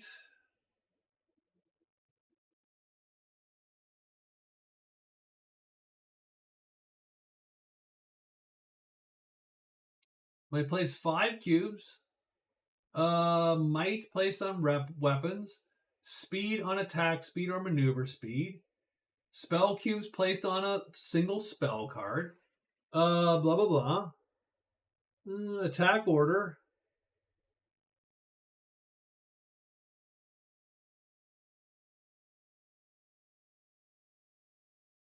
Attack speed seems to go for. Yeah, I don't know. That's a great question. I don't know. It's a little unclear, I feel. Obviously, in Magic Realm, you can't attack the same you cast a spell. That's absolutely the case. Uh,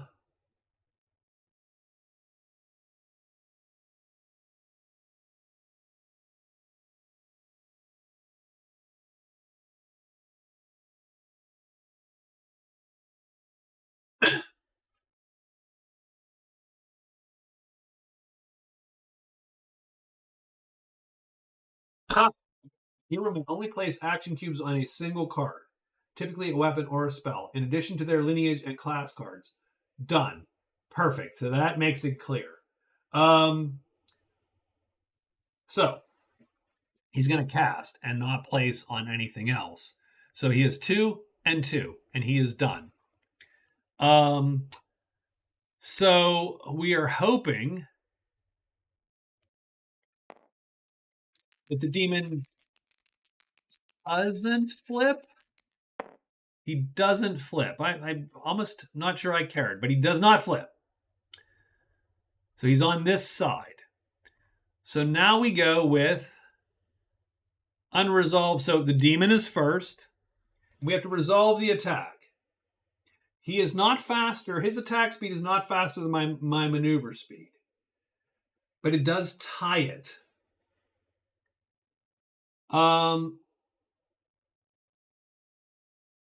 So we are looking for blank 2 hit dice. If he hits me, well, that's a problem, actually. Looking for a blank.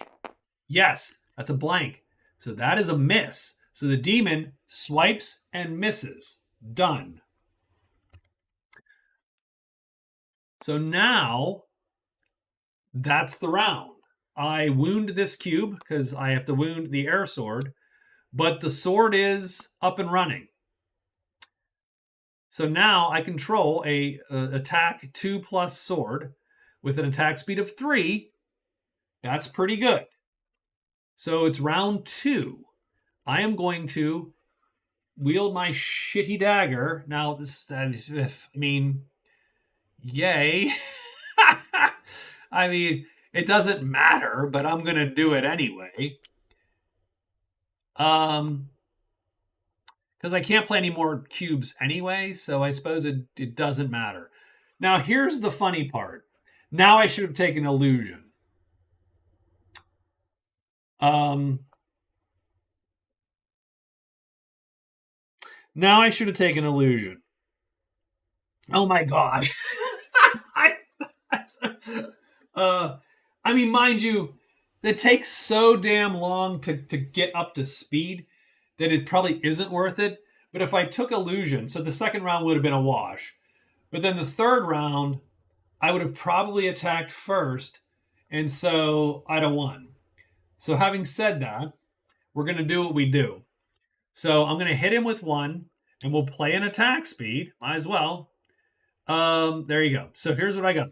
I have a dagger with those cubes there, and he is attacking me. So let's go. We go the fastest attack first. Remember, we have a sword that's flying through the air.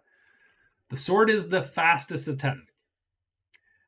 Oh, he has to flip or not. That's first. Hold on. Before we do any of this, we flip him or don't flip him. We do. He does not flip. So this is good. The fastest attack is this guy. This is going to hit. It's fast. So the 3 attacks beat his 1 defense. So that's an auto hit. It's like undercutting in Magic Realm. You hit. And so he hits this guy. He does 3 damage versus his 4, which means, unfortunately, that all that happens is he takes a single wound. He doesn't take anything else. He takes a wound, which is fine. He takes a wound. Now he's going to swipe at me because he can. And his attack is faster than mine. So once again, we're looking for any blanks. Please. Please let me survive and save my thing. No, not enough. So because his attack speed is equal to my defense, this die counts as a hit, and he hits me. So I'm going to eat the Brooch of Deflection. And so the Brooch of Deflection is discarded, but it cancels a single hit. So I take nothing. The hit is gone. It goes away. It is canceled. Done.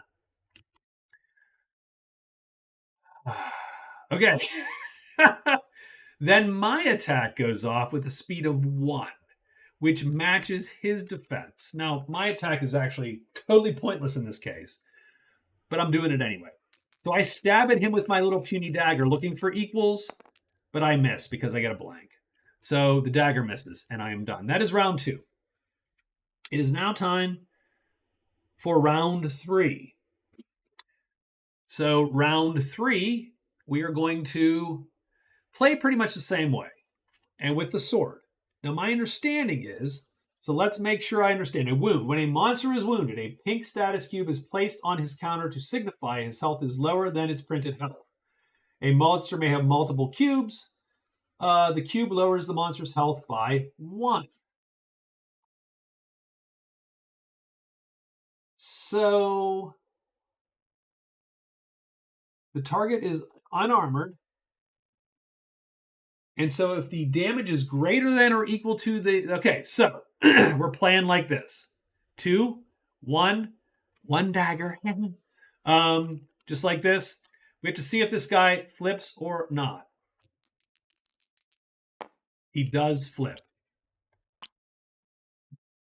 So his attack speed is 2 now. And his defense is 3, and that's actually what causes the problem. Damn it. Oh my god, it sucks. Okay. So Air Sword still goes first. Air Sword no longer auto hits this guy, though. This is a problem. Air Sword no longer hits. no longer hits. It has to roll. And we have to get equals or auto hit. That's a hit. That's a hit. Yes. Okay. So Air Sword hits. Air Sword does 2+, so 3 damage. His health is now 4 minus 1, 3. This kills the demon. So the second shot kills the demon. So I will say that I like this combat. It has, and keep in mind, everybody bitches about Magic Realm combat is very complicated. And the answer is it's not complicated. The complicated part of Magic Realms combat is largely figuring out who attacks whom. That's actually the most stupid part. Who can attack whom, when, how. That is the clunkiest part. It is fairly simple. It's deterministic, but there's a little bit of an art to it. And then once you get multiple combatants, there's a whole thing, right? The problem with Magic Realms combat in many people's minds, and I think that's true, is there's a bunch of fights that are auto wins, a bunch of fights that are auto losses, and this tiny narrow band of fights that are interesting, quote unquote. Here, I think the fact that I can wound a giant monster, technically, I could kill him with my dagger if I hit him for, like, I could literally, in this fight, this conjurer could go, you know what, I'm fighting the demon, screw it, I'm behind, I'm going to fight this demon. He would have a snowball chance in hell of winning, because he'd have to hit him 4 times before the demon hit him once. But a piece of armor could fix that. The brooch saved him, so that fixed it and made this a winnable fight. The air sword actually worked and made this a winnable fight. I think I will say, though this seems like there's less moving parts, it's not that much less, and it's not a significant less set of moving parts, and there's a broader range, I feel. I don't know, I've only fought 2 or 3 combats. I feel there's a slightly broader range of interesting fights in this than there is in Magic Realm. In Magic Realm, it's more, you're going to win this, or you're going to lose this, or you will possibly win this, but you might fatigue 2 or 3 or 4 times. Done. I think this is a little bit more, a little more random, and thus has a little bit more leeway in what is in there. So I'm going to delete, I think, this one. I'm going to put this guy back. I don't know where to put, I don't know if dead monsters ever come back, so I don't exactly know what to do with the Fiery Chasm guy. But what I do know is he is worth 14 fame. So with that kill.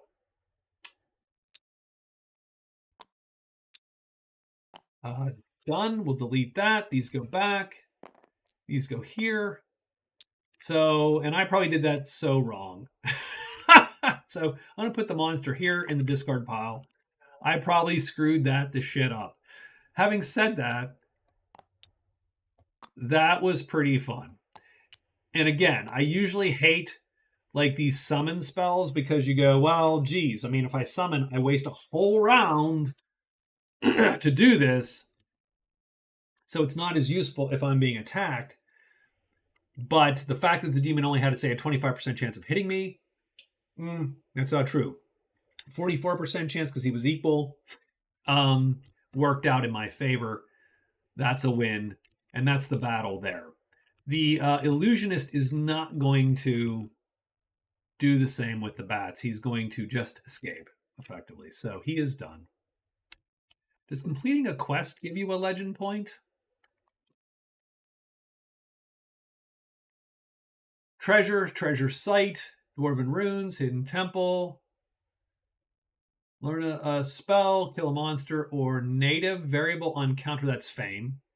Kill a hero, missions, variable on card. No, just fame. Just fame. Okay, got it.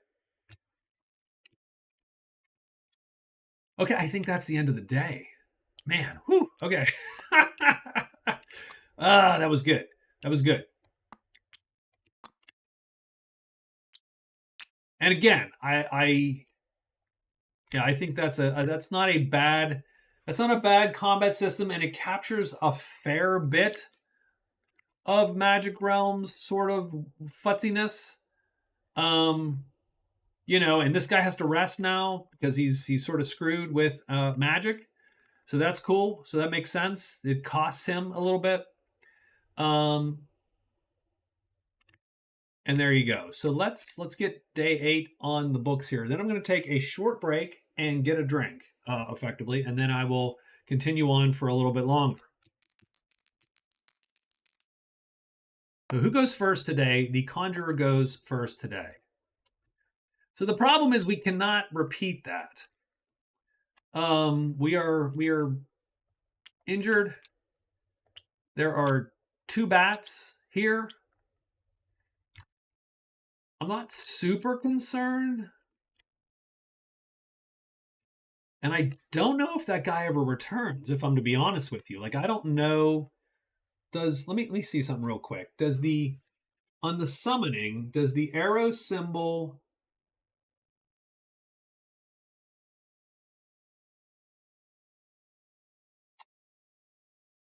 it does not seem like creatures return to the board.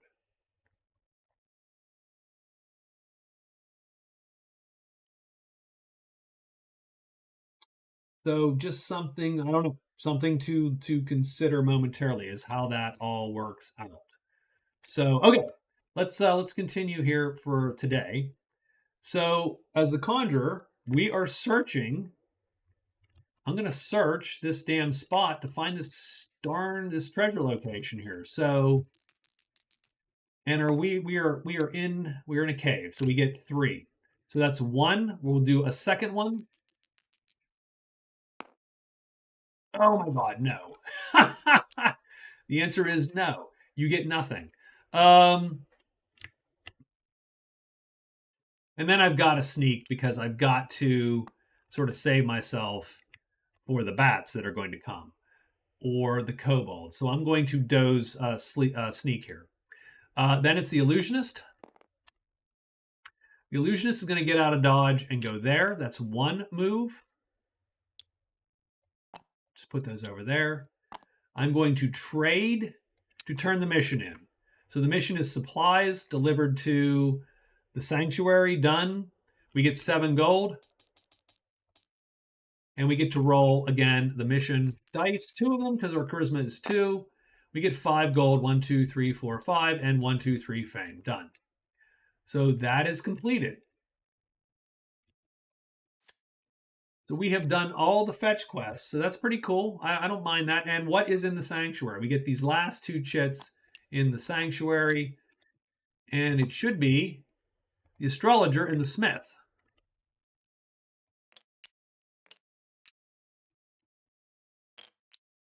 And the astrologer has treasures, items, and missions. Done. And the smith has a lot of items, right? Yeah, 8 items. So we did that's 2 turns. So 1 to turn the mission in. So we are good to go there. I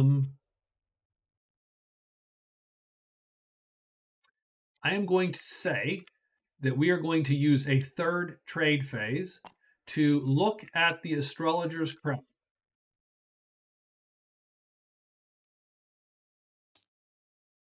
The astrologer has food and ale. So strangely enough, we could go all the way back to the keep and deliver. Wow. Okay, so let's see what else we have. Kill 2 juvenile dragons. Kill the knights in the keep. Okay. Chainmail, probably not our vibe there. Short sword, again, no. Staff, no. Spell scroll, maybe. I do like the spell scroll. And then, well, that's very sweet. Hamblin's pendant. And Robert Hamlin was the designer of Magic Realm. So he is may reroll 1 search die once per action in a mountain clearing. Tome of Conjuring. Not the illusionist's vibe, but the spell scroll might be his vibe. So what we're going to do is I'm going to take a spell. We're going to do it there and show it. We get illusion. So that's $2. So the value of the spell scroll is $6, and the cost is 6. Well, the value is 2. The cost is $6. So guess what we're going to do? We are just going to buy that. 1, 2, 3, 4, 5, 6. And that is we're going to buy the spell scroll. Done. So that's that. That's our 3rd turn. Our fourth turn, we're going to learn. Because we can learn this. So we're going to learn this spell. So we roll some learning dice. And the learning dice have what? Curse and Hopefully curse and learn. If the both sides show a spell book, you learn it. If the dice show one or more curse symbols, you fail and receive one curse. Done. Okay, I don't want to curse, by the way, but let's see what we got. Let's learn this bad boy. No, we get cursed. Womp womp. You see the cursed card. Ugh, okay, well, curse it is. So we're going to roll 2 dice, left and right. The left will be even odd. The right one will be the actual number. So we get even 3. Feeble. Attacks do -1 damage. That sucks a little bit because where the hell do we mark that? I suppose we have to just put that here. You know what we're going to have to do? We're going to have to do this. And let's blow this up a little bit. Ooh, that is a bad size for that spot. I don't like that. Let me shrink it. There we go. So it's not falling all over stuff. And we'll put this next to feeble, just like that. Done. And we get rid of curses, I believe, in dwellings, but I'm not 1,000% sure. Remove curses and spells, $5 using a trade action. So there you go. And break all permanent spells. That's our day, by the way. So we are done here today. It is now, I think that's it. We've done both gods. So we roll on the monster summon. We get claws, swamps. I think that is nothing. So that is a nothing burger. So that is day 8. So day 9.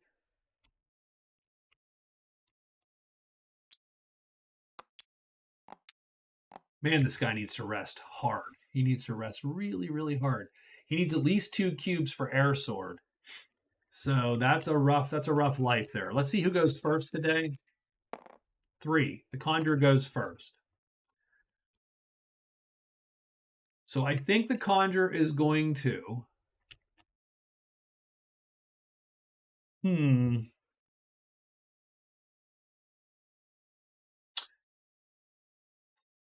Okay, I'm going to. So this is a little cheesy because we are playing the exploring game, but it's. I think it's valid. I'm going to use one. Oops, I'm sorry. Didn't roll the summons. We're going to use 1 chip to explore because we can explore right out here.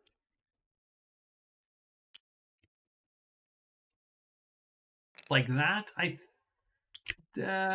Maybe. Yeah, fine. Okay, done. We explore like that. So that's what we do. I'm going to use my free move. So that's 1 action and a free move. So that's my free move.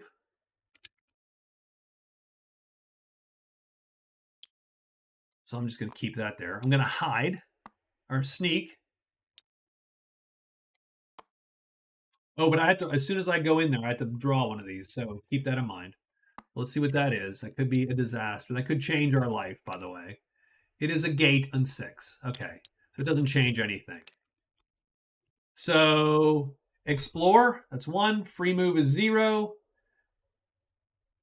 Like that. So I still have 2 actions. I'm going to sneak.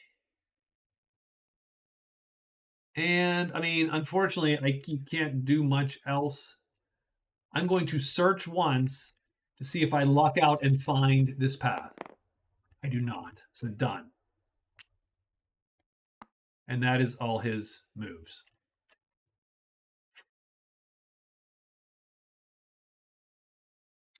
And the illusionist went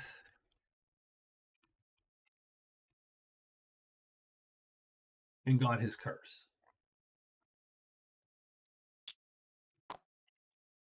Or no, actually he did not, right? Because he day 9. Yeah, he just got his curse last time. So he is back and good to go here. So, oof. Well, I mean, we're gonna trade phase, and 1, 2, 3, 4, 5.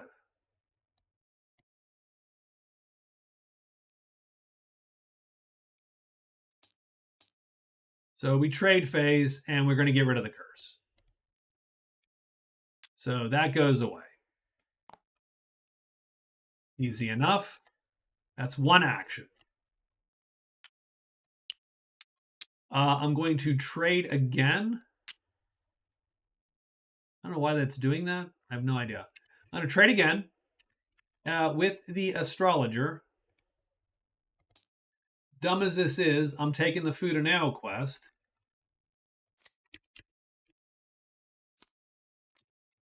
And that's my second action.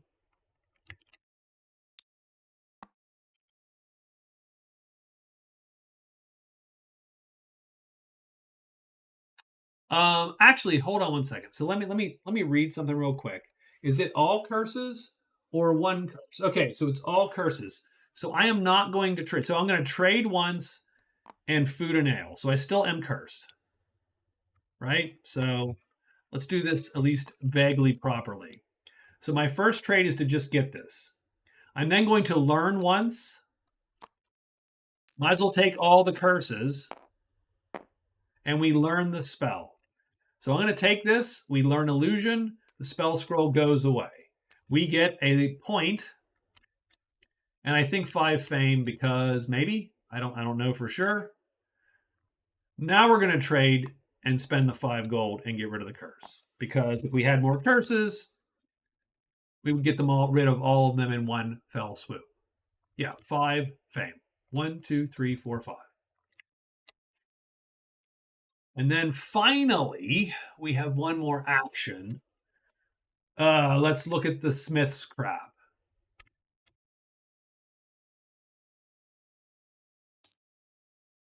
The Smith has Spelunker, enter a clearing on all 5 cave tiles, enter clearing on all 5 mountain tiles. We could buy a buckler. We could buy another spell scroll or a spell book, even better, but that's going to be way more expensive. So let's check out the spell scroll. Oops, darn it. For the Smith, it is black. Raise undead.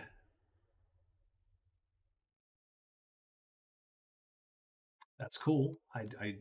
But I can't. I'm not going to buy that for 12. So I think the answer is I am done, and yeah, I think that's it for him.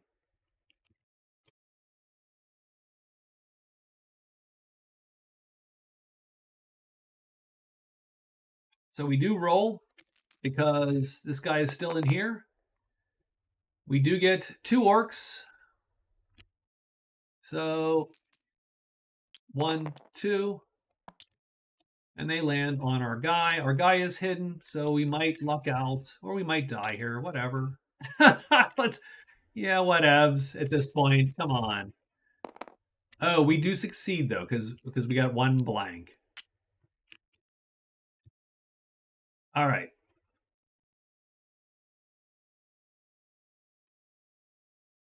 So obviously I cannot deal with these guys in the state I'm in. I might be able to deal with them in a better state, but that's not today. So what I am going to have to do is get out of here and rest the hell up. I need at least 1 blue to cast Air Sword. And so I'm going to sort of consider that. Let me put these chits here. Now let's see what. Let's also see what time it is. So it's not too bad. We've played a bit. And all right. Anyway, I'll be back in 2 minutes. Let me actually put a message up here. Quick break. Back at 11:15, it seems.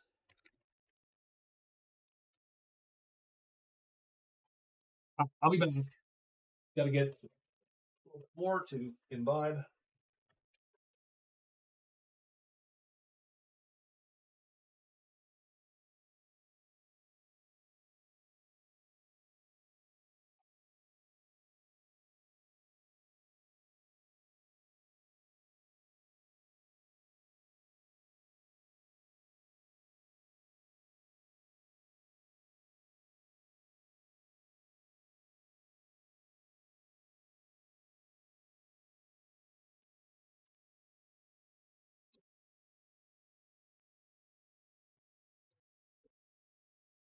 Mm.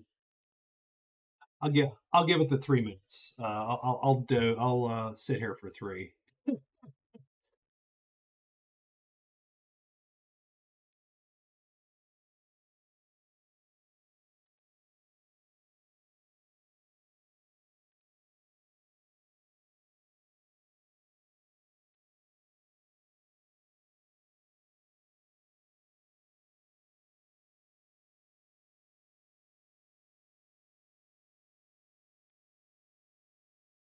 We were drinking Dead Guy whiskey. Um, it's a single malt, just a plain old like American whiskey. It's decent. It's sweet. It's not my favorite, but it is not bad. My son bought it for me sort of randomly around Halloween because it had a dead guy on the top, and it was a Halloween thing. I've enjoyed the bottle. I personally would not seek it out. Not my flavor profile.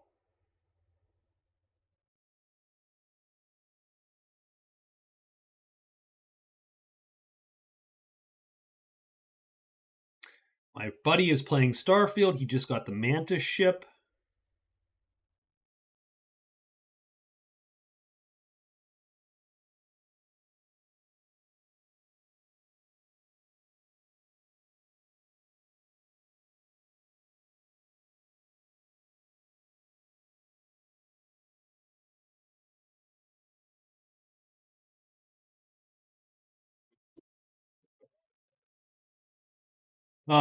So yeah, hopefully. I mean, I don't know if anybody's here watching, and I'm doing this because I want to evaluate this game really bad. I do think the Kickstarter still exists. I don't think I don't think where are we here? Nope, nope, we don't. It's not in our history here. Dragons down. I think I have a day or two left. 6 days to go. Just- I am considering it. Like I have not backed a Kickstarter ever because I think as often as not it's a clunky deal for me, right? Because I just don't feel good about paying a bunch of money and then waiting a whole year for something maybe to show up at my door and maybe not to show up at my door.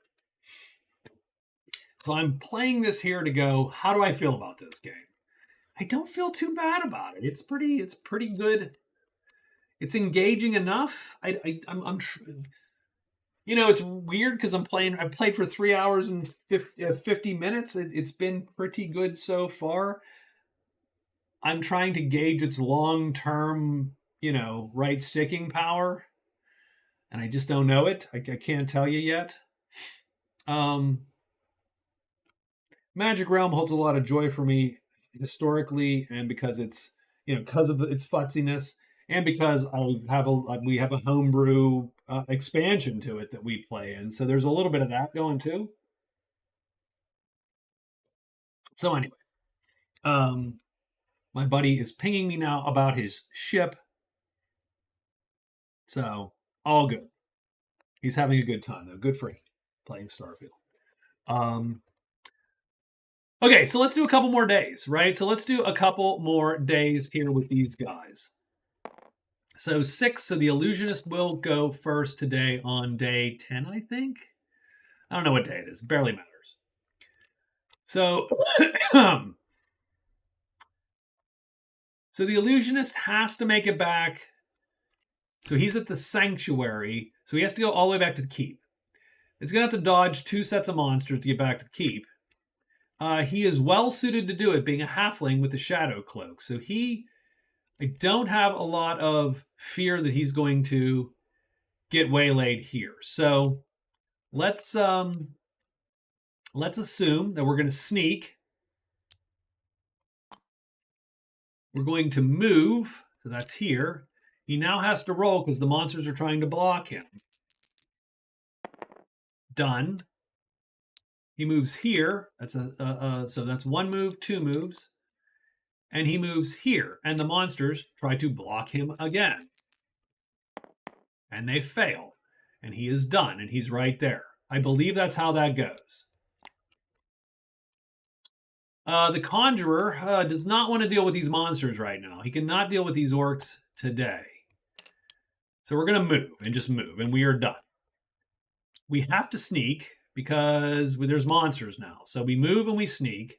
The move is free. Ha! Move is free because I got a free move. He's going to heal 2 cubes for 3 actions. Boom, boom. Heals, heals, heals. Done.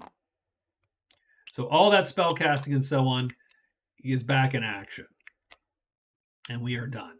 Now, we roll the monster dice. Hopefully no more orcs appear. So 2 things seem to happen. Nothing appears as far as I can tell. And all the monsters on all the tiles that are not currently engaged here. So bats. Bats go away. I think that's it because everyone else has a tile. So I love that. That's a good mechanic.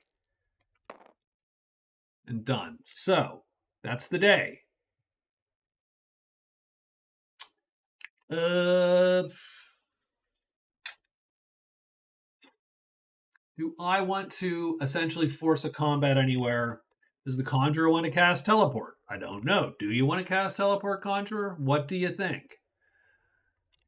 Don't know. Where would I teleport here? Maybe again? Instead of walking through the orcs?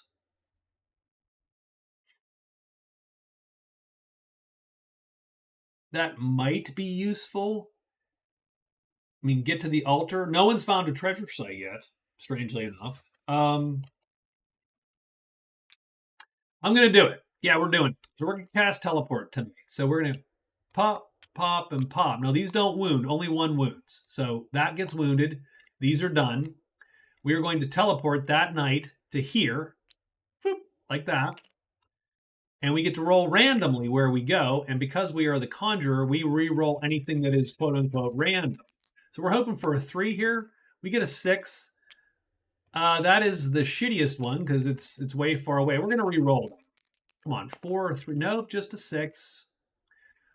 Ugh, okay, so be it. And done. And no monsters because it's after the monsters show up. Done. It is now the next day, day 11. Who goes first today? I like the snappiness of the turns. I wish this is a totally a selfish wish.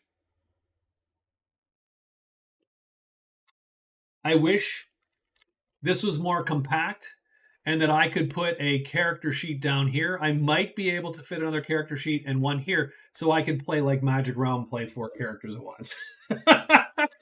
And have like do that style game because I don't want to do this. Like I mean, I suppose I could just jump around and it's not the worst, but I don't love that, right? So that's just me. That's a so so he teleports there that night. It is now the next day. Whose turn is it? 3. Conjure is going to go first. 1, 2. And you've wounded a blue. So that sort of sucks, but okay. I'm going to go 1, 2. So free, 1, 2, sneak. So we are done with our moves. The illusionist is going to go 1, 2, 3. And then we can't get up there. So, I mean, doesn't matter what we do because it's here. So she is done. Let's roll a monster roll. We get claws. So nobody and forest, and that was nobody. Sorry, my don't touch those dice. Stop it. Whatever you're doing, stop it. Now it's the next day tomorrow. I don't know if it's day 12 or 11, or 12 or 13, but the illusionist is first. We're going to go 1, 2. I'm going to turn in the quest with a trade phase. So 2 moves. Trade. Turn this in for $7. 1, 2, 3, 2, 3, 4, 5, 6, 7. $2, and we get to roll on this guy, and we get $1, $2, $3 and 1, 2, 3, 4, 5 fame, and we are done with this one. That leaves us with a single thing left to do. We do have the crone. Let's take a quick look. We'll trade with the crone for our last move. So literally the halfling is playing shipping magnate. Loot a treasure from the catacombs and a treasure from the altar. I don't love that, by the way. Black Follower, acquire a weapon that is also an epic treasure. Nah, not going to happen. Kill 3 giant bats. Probably not happening, by the way. Finesse, symbol of knowledge.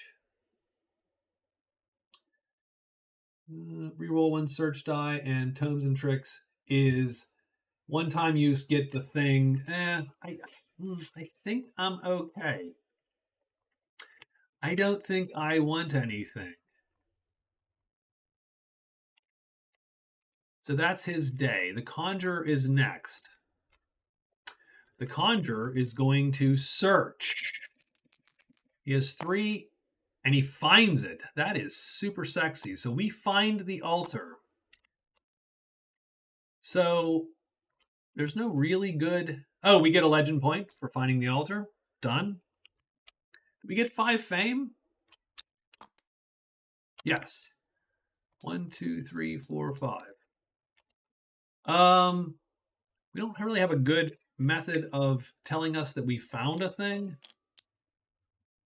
I suppose they have the logbooks, right? Like supposedly the thing comes with some kind of logbook that you can write the day-to-day actions in.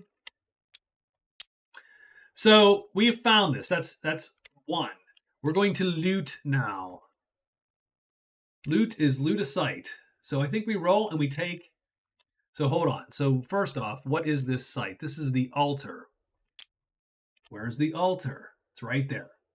I think we count down treasure cards like in Magic Realm, I believe. Let me make sure that that is true. Loot. 2 dice. Oh, no, that's search. Loot. Roll 2 dice. If the player rolls 2 grabby hands, they may look at the top 3 treasures and keep 1. Otherwise, the highest numbered die is the loot result. Done.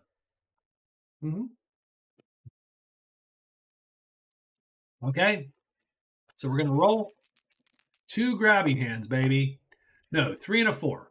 So we're going to take the 4th.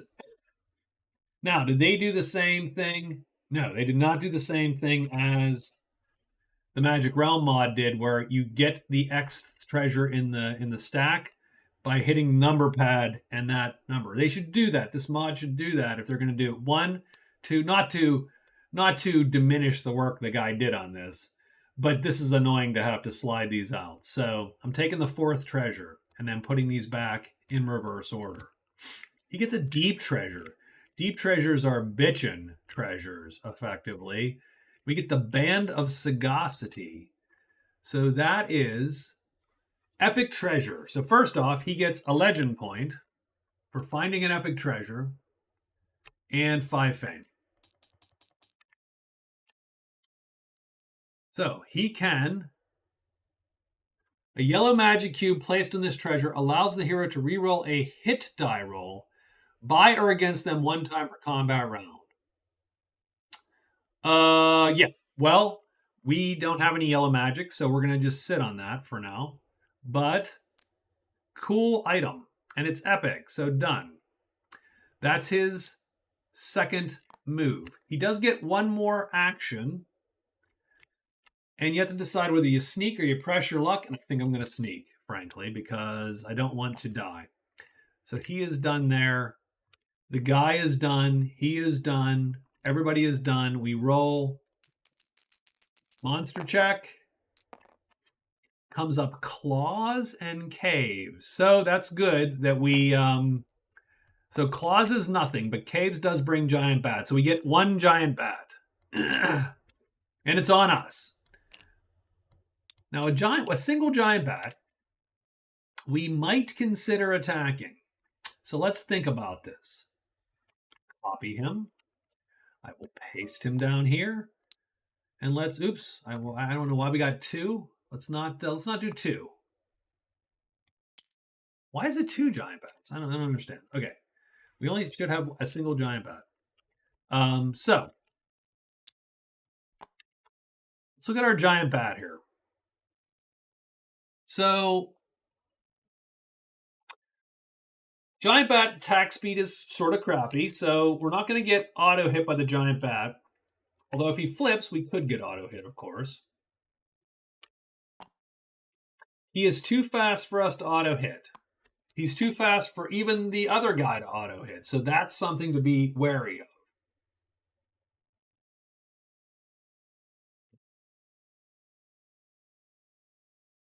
So what I would... And one hit kills us. That's the one thing to keep in mind, is a single hit.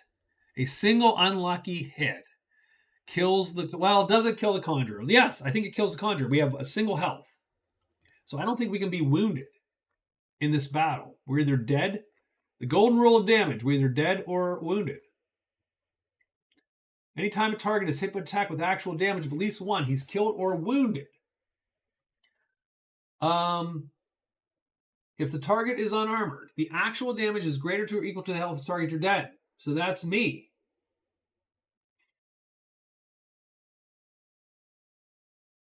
So I can be killed by a single hit by this guy. So a single lucky hit kills me. Now,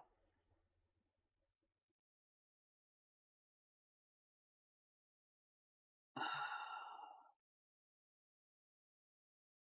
here's what I'm gonna do. Screw it. I've been playing for 4 hours.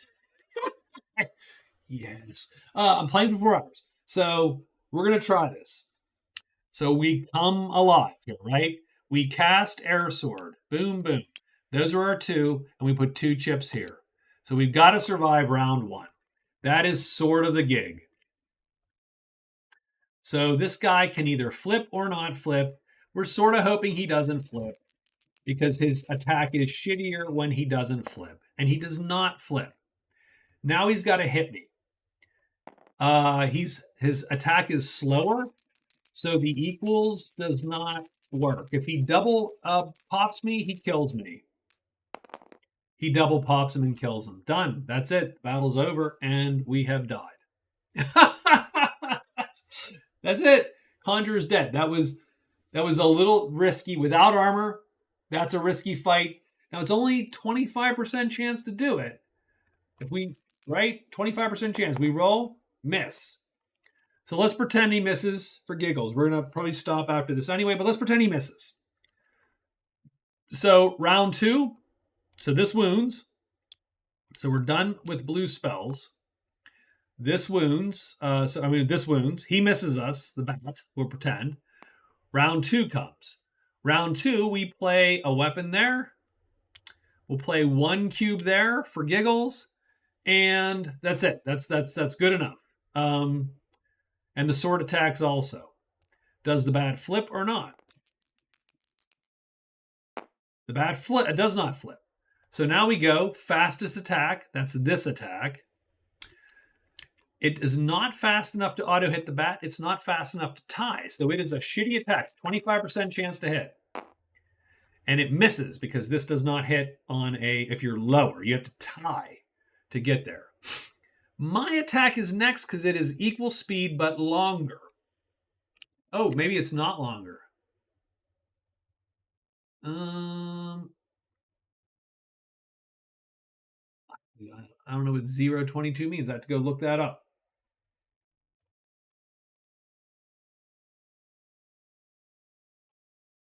Is it thrown? Can I throw the dagger?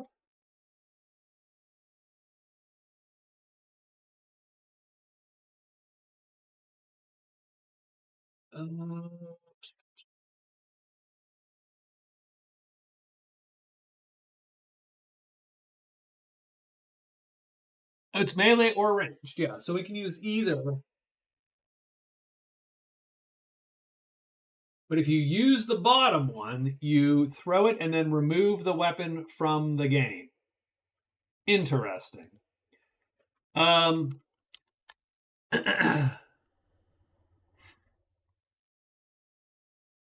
We're both ones and tied. I have no idea.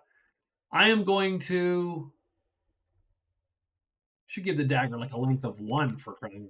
What about ties? Let's look at that. Resolved attack. Uh, Tied attack speeds are resolved simultaneously. Ugh. Okay. Well, sure. Um,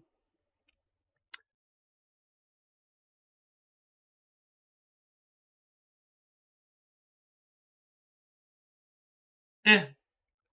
Again, don't. Yes.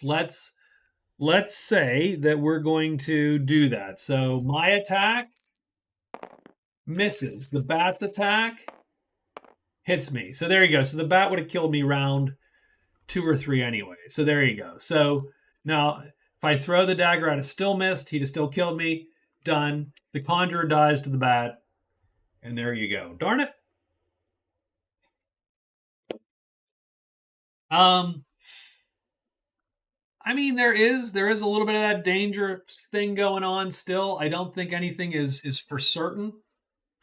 I do like the fact that you do have a sort of chance to hit them, and there's a, like I said, wider variety of things you can kill because you can wound someone if you do damage to them, and that's done. So I do think that we're going to sort of call it for the evening. Gus, always glad to see you. Thank you for coming and hanging out. I can always count on you to come in and say hi in the chat. This was Dragons Down. So let's not quit yet. Let's take 5 minutes to talk about this game. What do I think about it?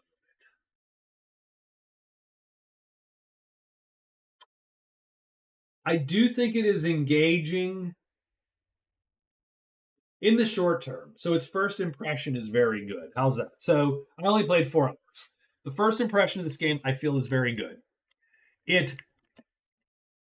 The movement around the board is interesting and difficult in the same way, say, Magic Realms is, without,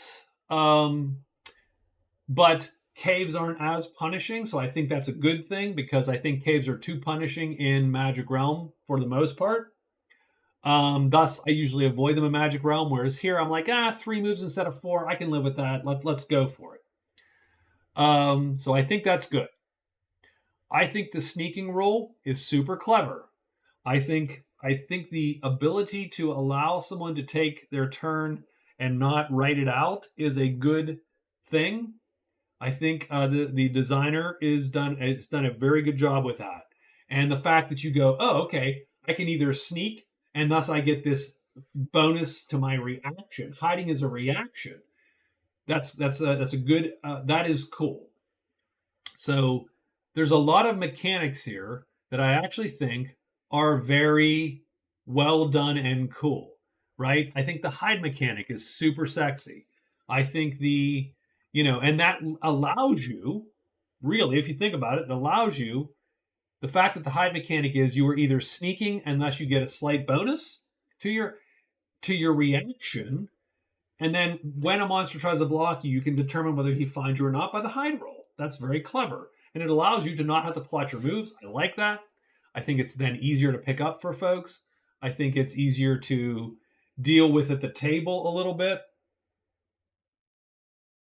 You can just be taking your turns as opposed to in Magic Realm, there's sort of this weird ceremony of, okay, has everybody written their turn? No, Dan, one kid was eating crackers. Why haven't you written your turn yet, Dan? Or I haven't written my turn because I'm trying to keep everybody else on task, right? That kind of thing. This doesn't, it's your turn. Make your move, pick what you're going to do. So I do like that. I think that's very good. I think that's a good job. I think the board works out very well. So far, I like all that. I was worried about the monster variety when I watched some of the playthroughs, but I do not worry about the monster variety with all the different with the 3 packs. Like with 3 packs, I don't know. I think it's enough, right? Like, don't get me wrong. If he made a 4th pack, I'd put the 4th pack on here because I'm like, sure, let's do it. Let's do all of it. But with 3 packs, I think you have a wide enough variety of monsters, like you do in Magic Realm. These big monsters are the big monsters. These guys are the little ones. I think that all works out. The summoning mechanic is fine. Um, yeah, I mean, I think someone on Board Game Geek complained, well, in the dark passes that it's always going to be kobolds. It's always going to be bats. Unlike Magic Realm where they shift that up, right, with the chits. Eh, I agree, but whatever. The sites then shift that up, and the chits sort of shift that a little bit. I don't know. Haven't seen enough treasures to be sort of super jazzed about that, so I don't know yet.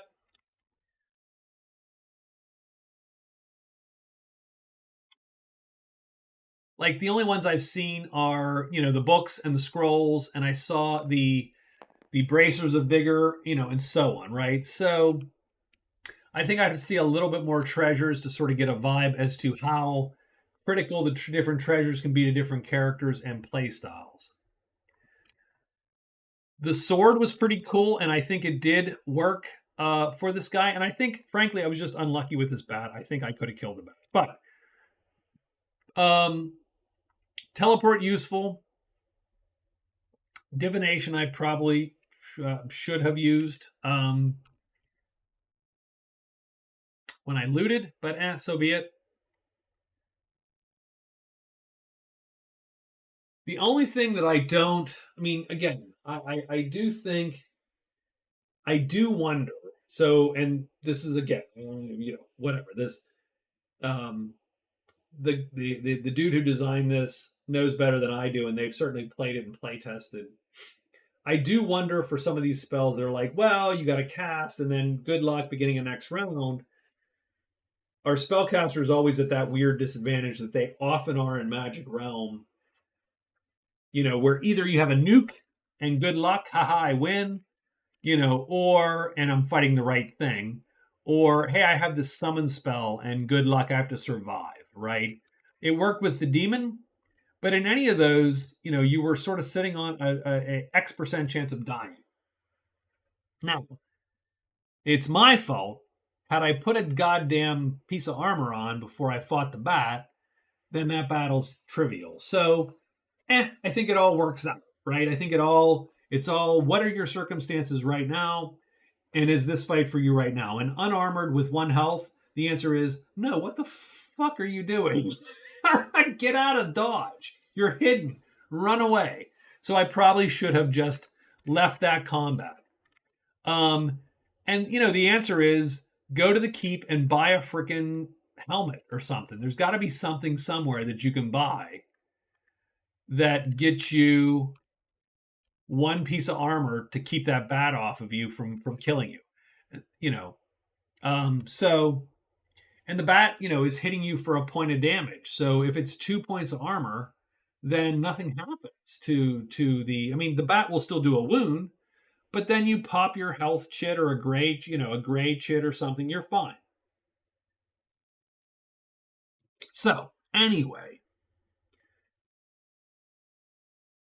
so far I am intrigued. I'm going to get up tomorrow and I'm going to play this again because I'm intrigued and I think it's fun enough. The answer is it's no Magic Realm because the simple fact is nothing is Magic Realm. Right? I mean, that's sort of the answer is, well, nothing's Magic Realm. Magic Realm was a one of a kind thing that it was a stroke of genius, to be honest with you, that I don't feel we'll ever sort of see again. But I do think that this is a strain. This is an intriguing game, and it's certainly worth. Oh, can I get this counter and actually pick this damn thing up? Maybe not. I got to figure out. So I got to somehow figure out how to work these stupid counters. And what I want to do is I want to make a save that has all the stuff that I want in the position I want it. Right? Like I would much rather. I don't need that extra rule set. Let me put another character sheet somewhere instead, and play this guy. So anyway, um, I think my grade so far is this is a solid B at least, right? I don't. So I recently bought the Skyrim board game at the game store, and though I think that's a fine game, this is probably more outright playable than say the Skyrim board. The Skyrim board game's fine, but I think this is more interesting right now. Could be novelty. Um, But even with Skyrim board game letting you level up, because Skyrim board game lets you level up, and this doesn't. There's no level ups here. You just get geared. It's much like Magic Realm. You just get your stuff. I still bet you that this has more variety in it than Skyrim board game does. Um, I bet. I don't know for sure, but I bet you it does. I think with all the bits and you know and a lot of the stuff is crude, right? In terms of, well, hey, you roll a die and this is how many show up. Oh, three show up or two show up. But but it's all vaguely elegant. I think in terms of like the learn. You've effectively boiled that table down in the search. You've boiled the table down. The haggle mechanic is very good. I think the hide mechanic is very good. So the hit mechanic is very good. I think there are several very neat solutions to I want to have a game that gives me a feeling that is similar to the feeling I'm playing Magic Realm and I'm not playing Magic Realm. So if this game is inspired by, I think it does a very good job of that so far. So I'm going to give it another shot or two. I will definitely, so I would probably play it a little bit on Saturday and maybe Sunday I'll do it again. Maybe Sunday I will work the boards and change around some of the places of things so that I can play a bigger game, and I'll putz around with that a little bit and see how I feel after sort of a Mondo game of that. So yeah, I think it was certainly worth doing this. I think it was worth, that 17-page rule book is a pretty light entry bar. So, and if you watch one video of someone playing it, you almost know how to play it. So pretty cool stuff. I'm intrigued. Let's do this again. Let's do this either Sunday or next week again. And if you're watching, thank you. Gus, again, always good to see you. I will talk to you later. And that's it. I think we're going to end it here. So thanks, guys. Bye bye. Have a good night.